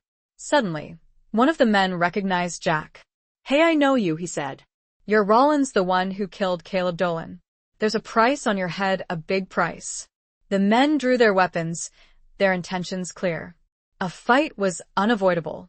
The unraveling threads of the tangled web had caught up with them, threatening to destroy their fragile dream of a new beginning. The crossroads had led them not to peace, but to another confrontation, another battle for survival. Chapter 15. Reckoning at Dawn. Forgiveness at Dusk. The dusty street of the small town became a stage for a deadly showdown. Jack and Susanna were cornered, outnumbered by the bounty hunters who were eager to collect the price on Jack's head. The dream of a peaceful escape to Mexico seemed to evaporate under the harsh glare of the midday sun. "Get behind the wagon," Jack yelled to Susanna, pushing her towards the meager cover it offered. He drew his pistol, his injured arm protesting, but his determination unwavering. The bounty hunters opened fire, bullets whizzing past, splintering the wood of the wagon, kicking up dust devils in the street. Susanna, her heart pounding, grabbed a spare rifle they had stored in the wagon. She had hoped never to use it again, but she wouldn't stand idly by while Jack faced death alone. Jack returned fire, his shots accurate and deadly, despite his injuries. He moved with a practiced ease, a grim reminder of his past life, a life he had hoped to leave behind. He took down 2 of the bounty hunters, but there were still 4 more, and they were relentless. Susanna, her hands trembling but surprisingly steady, joined the fight. She fired the rifle, her shots surprisingly accurate, forcing the bounty hunters to take cover. She had learned much in the past weeks, transforming from a grieving widow into a woman of resilience and courage. The gunfight raged, the sound echoing through the quiet town, drawing the attention of the few residents who wisely stayed hidden indoors.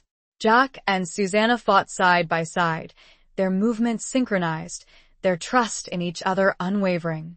They were a team, bound together by love and a shared will to survive. Jack managed to take down another bounty hunter, but he was running out of ammunition, and his injured arm was becoming increasingly useless. He knew their chances were dwindling. Suddenly, one of the bounty hunters, a burly man with a scarred face, charged at Susanna, tackling her to the ground. He wrestled with her, trying to disarm her, his intentions clearly malicious. Jack, seeing Susanna in danger, roared in anger. He charged at the man, his pistol empty, but his fists clenched and ready. He tackled the bounty hunter, pulling him off Susanna, engaging in a brutal hand-to-hand fight. The 2 men grappled, their bodies locked in a desperate struggle. Jack, despite his injuries, fought with a fierce determination, fueled by his love for Susanna and his will to survive. He managed to overpower the bounty hunter, knocking him unconscious with a well-aimed blow to the head. He turned to Susanna, his face bruised and bloodied, his chest heaving. "Are you all right?" he asked, his voice hoarse. Susanna nodded, her eyes filled with gratitude and admiration. She had a split lip and a growing bruise on her cheek, but she was alive. The remaining 2 bounty hunters, seeing their comrades defeated, hesitated.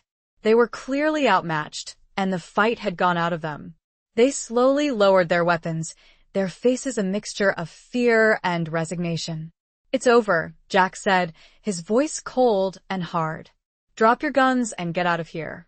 Or face the consequences. The bounty hunters, knowing they were beaten, complied. They dropped their weapons, their eyes downcast, their shoulders slumped. They turned and fled, disappearing down the dusty street. Silence descended upon the town, broken only by the ragged breathing of Jack and Susanna and the distant barking of a dog. They had survived again. But the cost was almost unbearable. They gathered their belongings, their bodies aching, their spirits weary. They knew they couldn't stay there. The town was no longer safe. They had to keep moving, to continue their journey south, towards the elusive promise of a new beginning.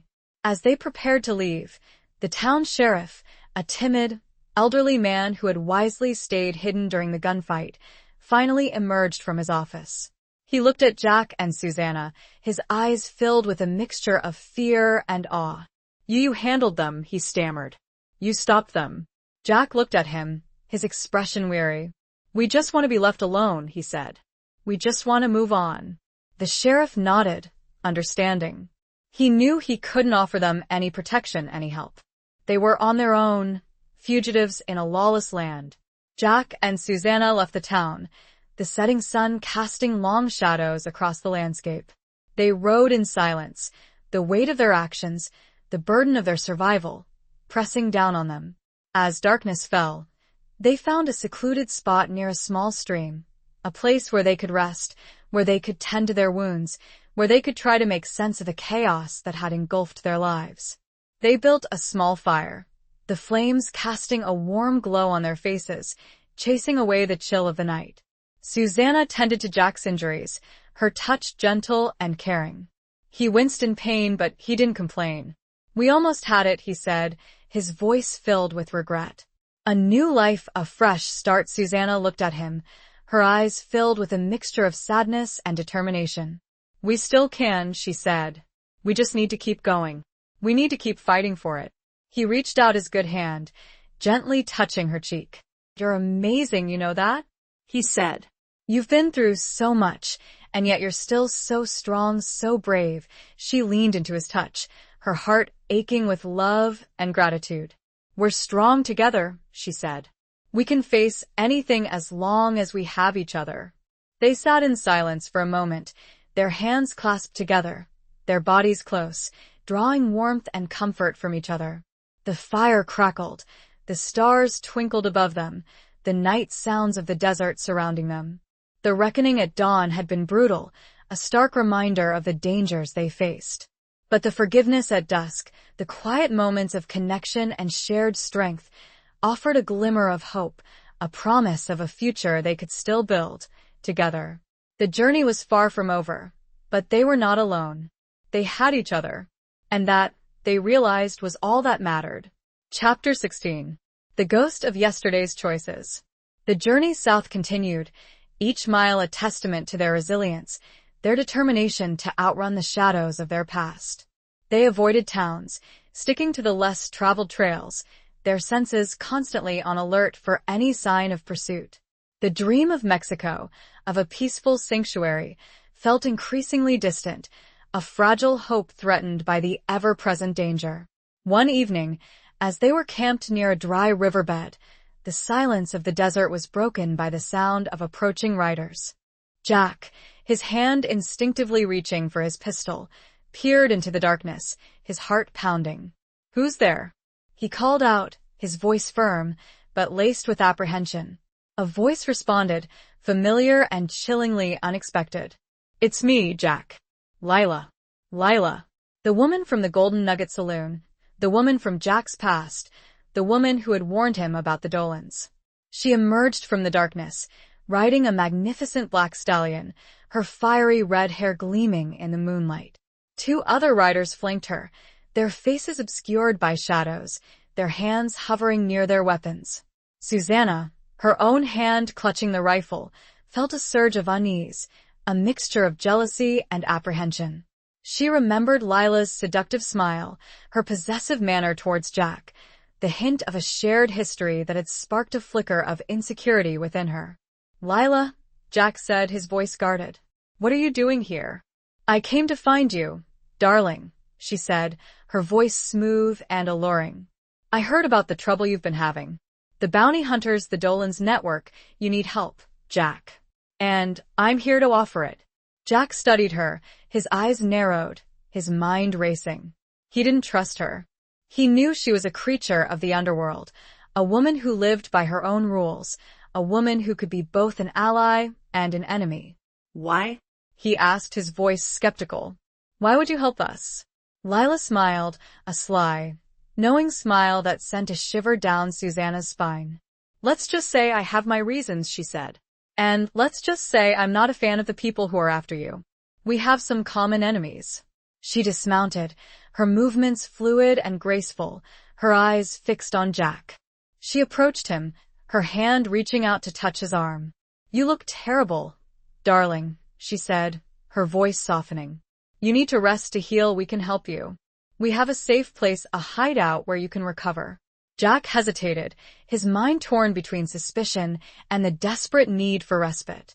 He was exhausted, his injuries were slowing him down, and he knew they couldn't keep running forever. Susanna, sensing his indecision, spoke up. We appreciate the offer, Lila, she said, her voice firm. But we can manage on our own. Lila turned to Susanna, her eyes narrowing, a flicker of animosity in their depths. This isn't your concern, darling, she said, her voice dripping with disdain. This is between Jack and me. It's very much my concern, Susanna retorted, her chin lifting defiantly. Jack and I are partners. We're in this together.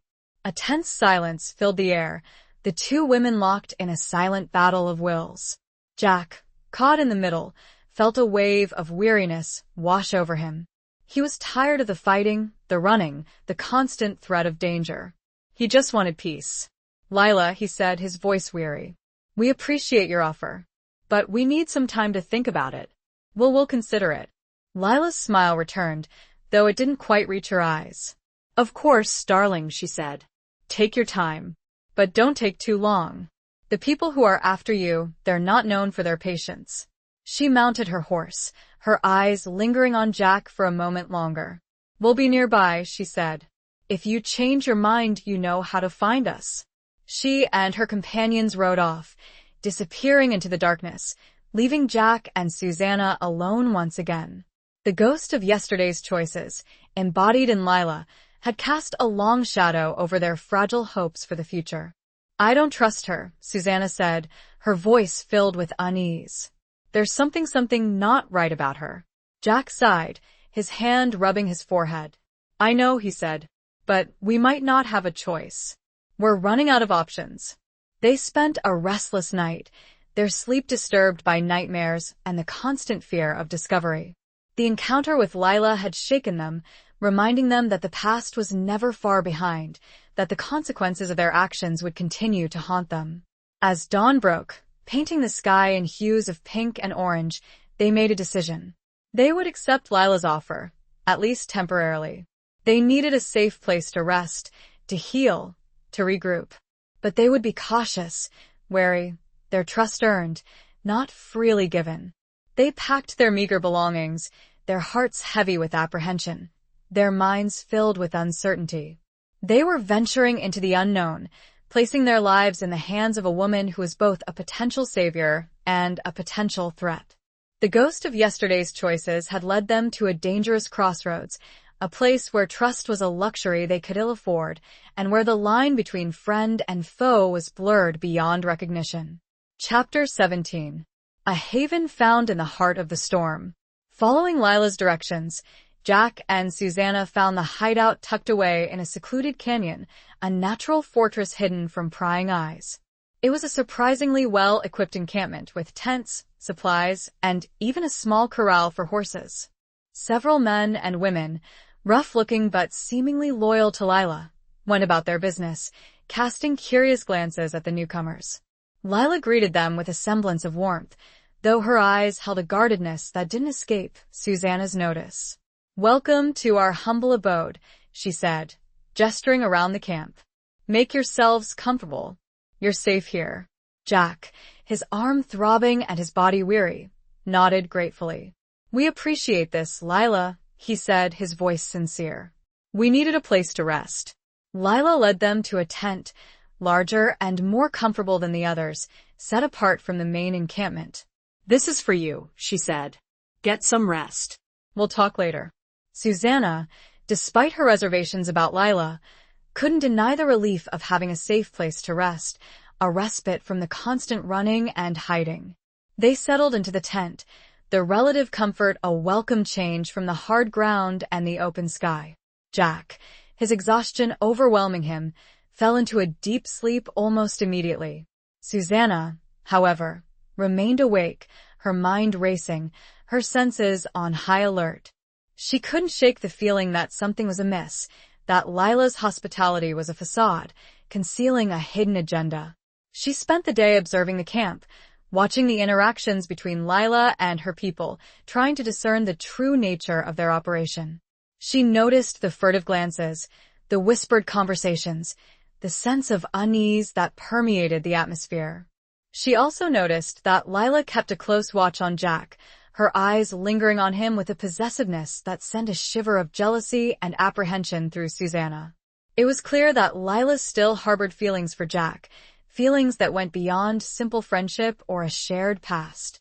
In the evening, Lila summoned them to her tent, a larger, more elaborately furnished space that served as her headquarters. She offered them food and drink, her demeanor seemingly open and friendly. "So, Jack," she said, her voice smooth and seductive. "What are your plans? You can't keep running forever. The people who are after you, they're powerful. They have connections everywhere."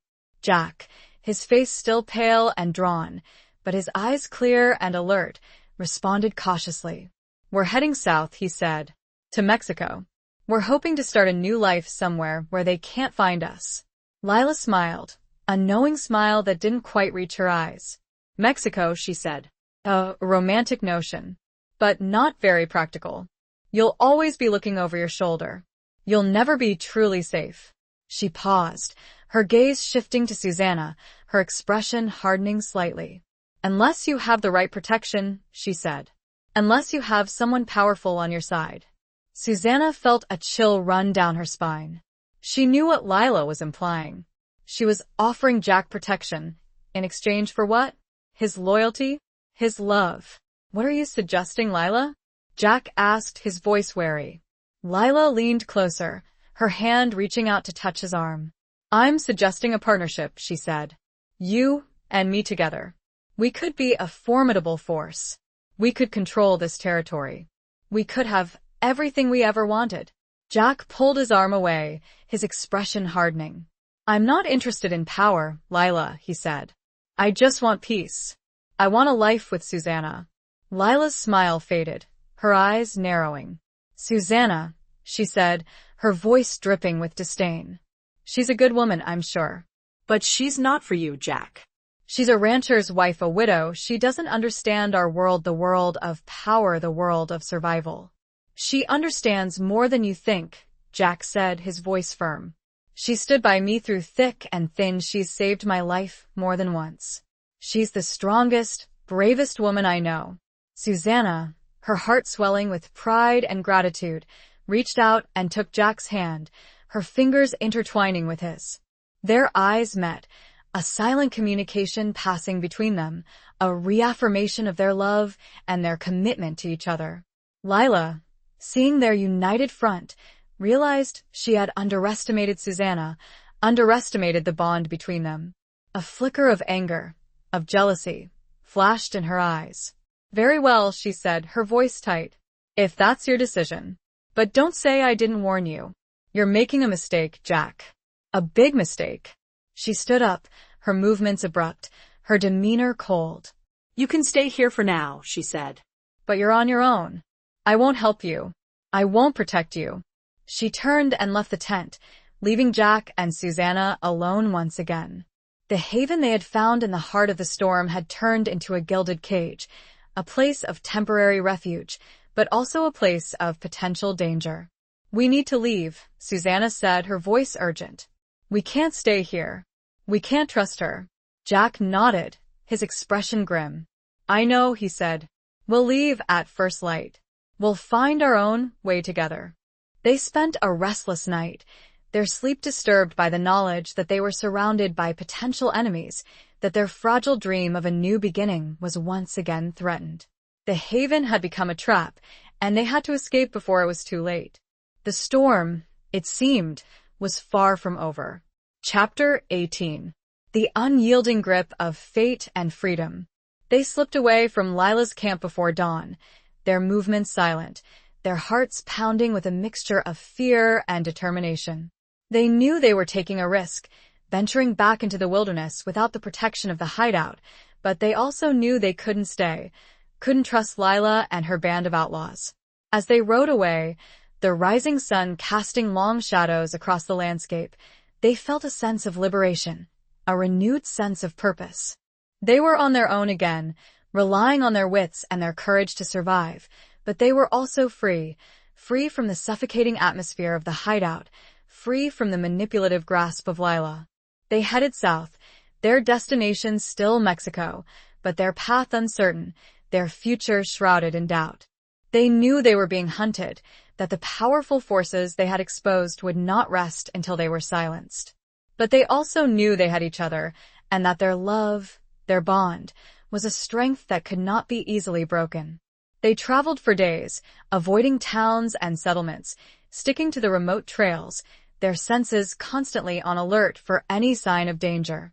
They rationed their supplies, conserved their energy, their bodies growing weary, but their spirits remaining strong.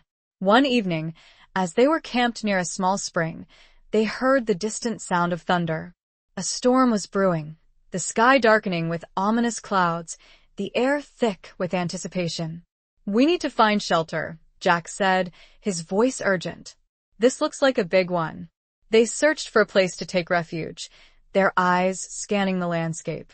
They spotted a small cave, nestled in the side of a rocky hill, a potential haven from the approaching storm. They hurried towards the cave, the first drops of rain beginning to fall, the wind whipping around them. They reached the entrance just as the storm broke, a torrent of rain and wind unleashed upon the desert. They huddled inside the cave, their bodies shivering, their clothes soaked. Jack built a small fire, the flames casting a warm glow on the cave walls, chasing away the chill. As they sat by the fire, listening to the fury of the storm raging outside, they felt a sense of peace, a sense of being sheltered from the chaos, both the literal storm and the metaphorical storm that had engulfed their lives. "Do you ever think about what we'll do in Mexico?" Susanna asked, her voice soft, breaking the silence. Jack looked at her, his eyes filled with a mixture of hope and uncertainty. "I dream of it," he said. "A small ranch, a quiet life, far away from all this, just you and me." He reached out his good hand, gently touching her cheek. "We'll make it, Susanna," he said. "I promise you. We'll find our peace together." She leaned into his touch, her heart filled with a mixture of love and gratitude. She had found something precious, something unexpected, amidst the violence and the chaos. She had found a love that was strong and true, a love that had sustained her, given her hope, made her believe in a future she had thought impossible. The storm raged throughout the night, the wind howling, the rain lashing against the rocks. But inside the cave, they were safe, sheltered, their love a beacon in the darkness. As dawn approached, the storm began to subside, the wind dying down, the rain softening to a drizzle. They emerged from the cave, their bodies stiff and sore, but their spirits renewed. The desert, washed clean by the rain, looked fresh and vibrant, the air crisp and clear.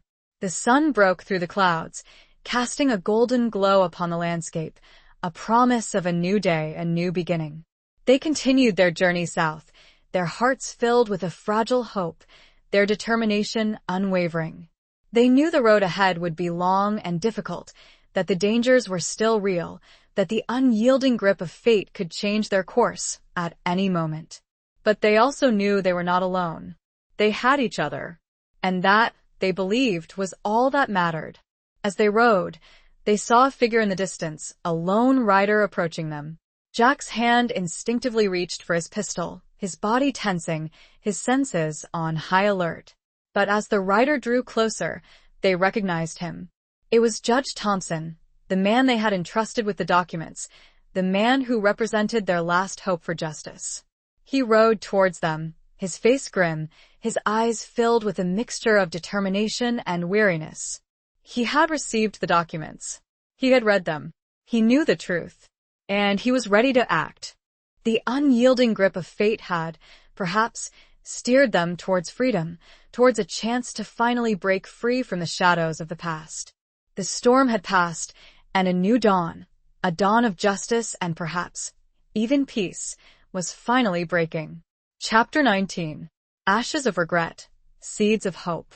Judge Thompson's arrival was a turning point, a beacon of hope in the vast, unforgiving landscape. He dismounted, his weathered face etched with a mixture of grim determination and a profound sense of responsibility. "I received your package," he said, his voice firm, addressing both Jack and Susanna. "The documents, they're damning. This goes deeper than I ever imagined."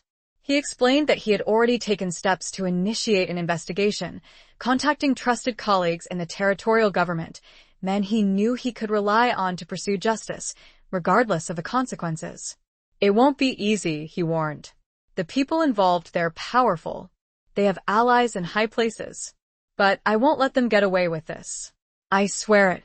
He looked at Jack, his eyes filled with a mixture of understanding and respect. "You've done a brave thing, Rollins," he said. "You and Susanna, you've risked your lives to expose this corruption. I won't let your sacrifice be in vain." Jack nodded, his expression weary but resolute. "We just want it to be over," he said. "We want to move on to start a new life." Judge Thompson understood. He knew the toll that violence and betrayal could take, the yearning for peace that resided in the hearts of those who had seen too much darkness. "I can't promise you immunity," he said. "You've both broken the law. But I can promise you a fair hearing. I can promise you that I'll do everything in my power to ensure that justice is served, both for the crimes committed and for the sacrifices you've made." He offered them a choice. They could continue on to Mexico, seeking refuge in anonymity, or they could return with him, facing the consequences of their actions, but also contributing to the fight for justice, helping to dismantle the network of corruption that had plagued the territory. It was a difficult decision, a crossroads that forced them to confront their past, their present, and their hopes for the future. The allure of escape, of a clean slate, was strong. But the pull of responsibility, the desire to see justice served, was equally compelling. They discussed it, their voices low, their hearts heavy with the weight of their choices. Susanna, remembering her life on the ranch, the sense of community, the responsibility she had always felt towards her neighbors, knew that she couldn't simply run away. "We need to go back," she said, her voice firm. "We need to help Judge Thompson. We need to see this through." Jack, though yearning for peace, understood. He had lived a life of violence and regret, and he knew that true redemption could only be found by facing his past, by making amends for the wrongs he had committed. "All right," he said, his voice resigned but resolute. "We'll go back. We'll face whatever comes." They turned their horses, heading back north, back towards the life they had tried to escape, but also towards a chance to finally put the past to rest, to contribute to a better future, a future free from the shadows of corruption and violence. The journey back was filled with a sense of purpose, a sense of anticipation, but also a sense of apprehension. They knew they were facing a difficult and dangerous path, that the powerful forces they had exposed would not give up easily. As they approached Harmony Gulch, they saw the signs of change. Federal marshals, sent by Judge Thompson, were patrolling the streets, arresting suspects, gathering evidence. The town, once a haven for outlaws and corruption, was slowly being transformed, cleansed by the forces of justice. They were taken into custody, treated with respect, but also with the firmness of the law. They were questioned, their stories corroborated, their evidence meticulously examined. The trial was a media sensation, drawing attention from across the territory. Jack and Susanna testified, their voices clear and strong, their accounts of the events unwavering. They told the truth, the whole truth, exposing the network of corruption, naming names, revealing the depths of the deceit and betrayal. The evidence was overwhelming. The documents they had recovered, the testimony of witnesses, the confessions of some of those involved, all painting a damning picture of a system riddled with greed and abuse of power. The outcome was never in doubt. The guilty were convicted, sentenced to long prison terms, their power and influence shattered.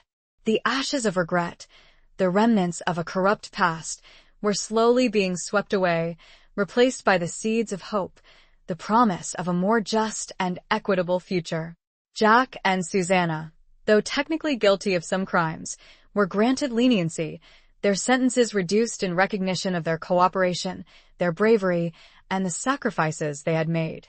They were free, but they were also forever changed, marked by the experiences they had endured. They stood on the steps of the courthouse, the setting sun casting a golden glow upon their faces, the cheers of the crowd echoing in their ears. They had faced the storm, they had survived, and they had emerged victorious. But the victory was bittersweet, tempered by the knowledge of the lives lost, the scars that remained, the uncertain future that lay ahead. The seeds of hope had been planted, but they needed time to grow, to blossom, to bear the fruit of a peaceful and fulfilling life. Chapter 20. The final confrontation of hearts and horizons. The trial was over, justice had been served, and the corrupt network that had plagued the territory was dismantled. Jack and Susanna were free, their names cleared, their bravery recognized. But the scars of the past, both physical and emotional, remained. They stood at a new crossroads, their future uncertain, their hearts filled with a mixture of hope and apprehension. They returned to the Tate Ranch, the place where their journey had begun, the place that held both painful memories and the promise of a new beginning. The ranch was quiet, peaceful, the silence broken only by the sounds of nature, the wind whispering through the grass, the birds singing in the trees. But the house itself was a reminder of the violence they had endured, the bullet holes in the walls, the bloodstains on the floor, a testament to the final, deadly confrontation with the Dolan gang. They spent their first days back at the ranch cleaning, repairing, trying to erase the physical reminders of the past, to create a space where they could heal, where they could rebuild their lives. Susanna's sons, who had been informed of the events, arrived at the ranch, their faces etched with concern, but also with pride and relief. They embraced their mother, their gratitude for her survival overwhelming. They also met Jack, their initial apprehension gradually giving way to respect and admiration as they heard the story of his bravery, his unwavering loyalty to Susanna, his role in exposing the corruption that had threatened their community. The family gathered around the kitchen table, sharing a meal, their conversation a mixture of catching up, reminiscing, and cautiously planning for the future. It was a scene of reconciliation, of healing, of a family coming together after a time of trial and tribulation. But the question of the future remained. Could they truly start over? Could they build a life together, here on the ranch, or would the shadows of the past forever haunt them? Jack, feeling the weight of his past, his history of violence, his uncertain future, expressed his doubts. He felt he didn't belong, that he was a burden to Susanna and her family, that he would forever be an outsider. "I don't know if I can stay," he said, his voice low, his eyes filled with a mixture of sadness and regret. "I don't want to bring any more trouble to your lives. I don't want to taint your future." Susanna looked at him, her heart aching with his pain, his self-doubt. She reached out and took his hand, her fingers intertwining with his, a silent reassurance of her love and her commitment. "Don't you dare say that," she said, her voice firm, her eyes filled with conviction. "You belong here with me, with us. You're not a burden, Jack. You're my hero. You're the man I love." Her sons, witnessing this exchange, added their voices of support. They had come to see Jack not as a threat, but as a protector, a man of courage and integrity, a man who had saved their mother's life, a man who deserved their respect and their gratitude. "You're part of the family now, Jack," one of her sons said, his voice sincere. "We want you to stay." Jack, overwhelmed by their acceptance, their love, felt a wave of emotion wash over him. He had spent so much of his life alone, running from his past, burdened by guilt and regret. He had never imagined finding a place where he truly belonged, a place where he was accepted, loved, and valued. He looked at Susanna, his eyes filled with a mixture of gratitude and a burgeoning hope. He saw the love shining in her eyes, the unwavering belief in him, the promise of a future they could build together. "All right," he said, his voice hoarse with emotion. "All right, I'll stay. If you'll have me." Susanna smiled, a radiant smile that reached her eyes, a smile that chased away the shadows and filled his heart with warmth. She leaned in and kissed him, a tender, passionate kiss that sealed their commitment, a promise of a future filled with love, hope, and a hard-earned peace. They decided to rebuild the ranch, to make it a symbol of their new beginning, a place of healing and renewal. They worked side by side, their hands calloused, their bodies weary, but their spirits strong.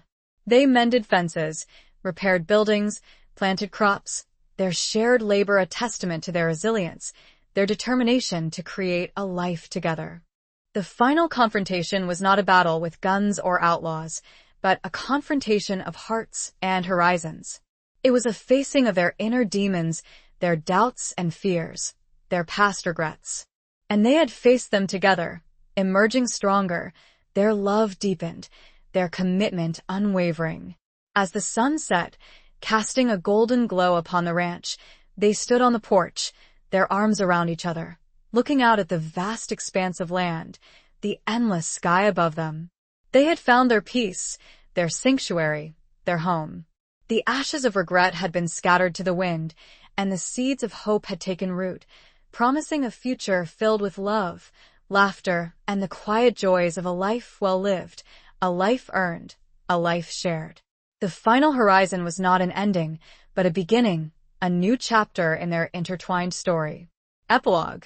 Years passed, the seasons turning, painting the landscape of the Tate Ranch in ever-changing hues. The bullet holes in the walls of the ranch house were patched, the bloodstains long gone, replaced by the patina of time and the warmth of a home filled with love and laughter. Jack and Susanna, their hair now streaked with silver, their faces etched with the lines of a life lived fully, a life lived together, remained the heart of the ranch, their bond unbreakable, their love a constant source of strength and inspiration. Susanna's sons, now with families of their own, were frequent visitors, their children filling the ranch house with the joyful sounds of play, the echoes of a new generation growing up in the shadow of the dragoons. Jack, once a drifter, a man haunted by his past, had found his place, his purpose, his family. He was no longer Rollins the gunman, but Jack Tate, the rancher, the husband, the grandfather, a man at peace with himself and the world around him. He and Susanna often sat on the porch in the evenings, watching the sunset paint the sky in vibrant colors, their hands clasped together, their silence filled with a comfortable companionship, a shared understanding that transcended words. They had built a life together, a life rooted in love, respect, and a hard-earned peace. They had faced down danger, betrayal, and the ghosts of their past, emerging stronger, their bond unbreakable. The story of Jack and Susanna became a local legend, a tale whispered around campfires, a testament to the power of love, the resilience of the human spirit, and the possibility of redemption, even in the harshest of landscapes. One evening, as they sat on the porch, watching the stars emerge in the vast, inky sky, Susanna turned to Jack, her eyes filled with a gentle, loving light. "Remember that day," she said, her voice soft, "at the crossroads when you asked me if we should start over?" Jack smiled, his eyes crinkling at the corners, his hand tightening around hers. "I remember," he said. "Best decision I ever made asking you to stay with me." "We made the right choice," she said, her voice filled with a quiet certainty. "We faced our fears, we fought for what was right, and we found everything we ever wanted right here." He leaned in and kissed her, a tender, lingering kiss that spoke of a love that had endured, a love that had grown stronger with each passing year, a love that was a testament to their journey, their resilience, their unwavering commitment to each other. As the night deepened, the stars shining brightly above them, they sat in silence, content, at peace, their hearts filled with gratitude for the life they had built, the love they shared, the home they had found, together, under the vast and endless sky of the American West. The dust devils still danced on the horizon, but they no longer carried the threat of turmoil, only the whisper of memories, of a past overcome, a future secured, a love that had conquered all. The end.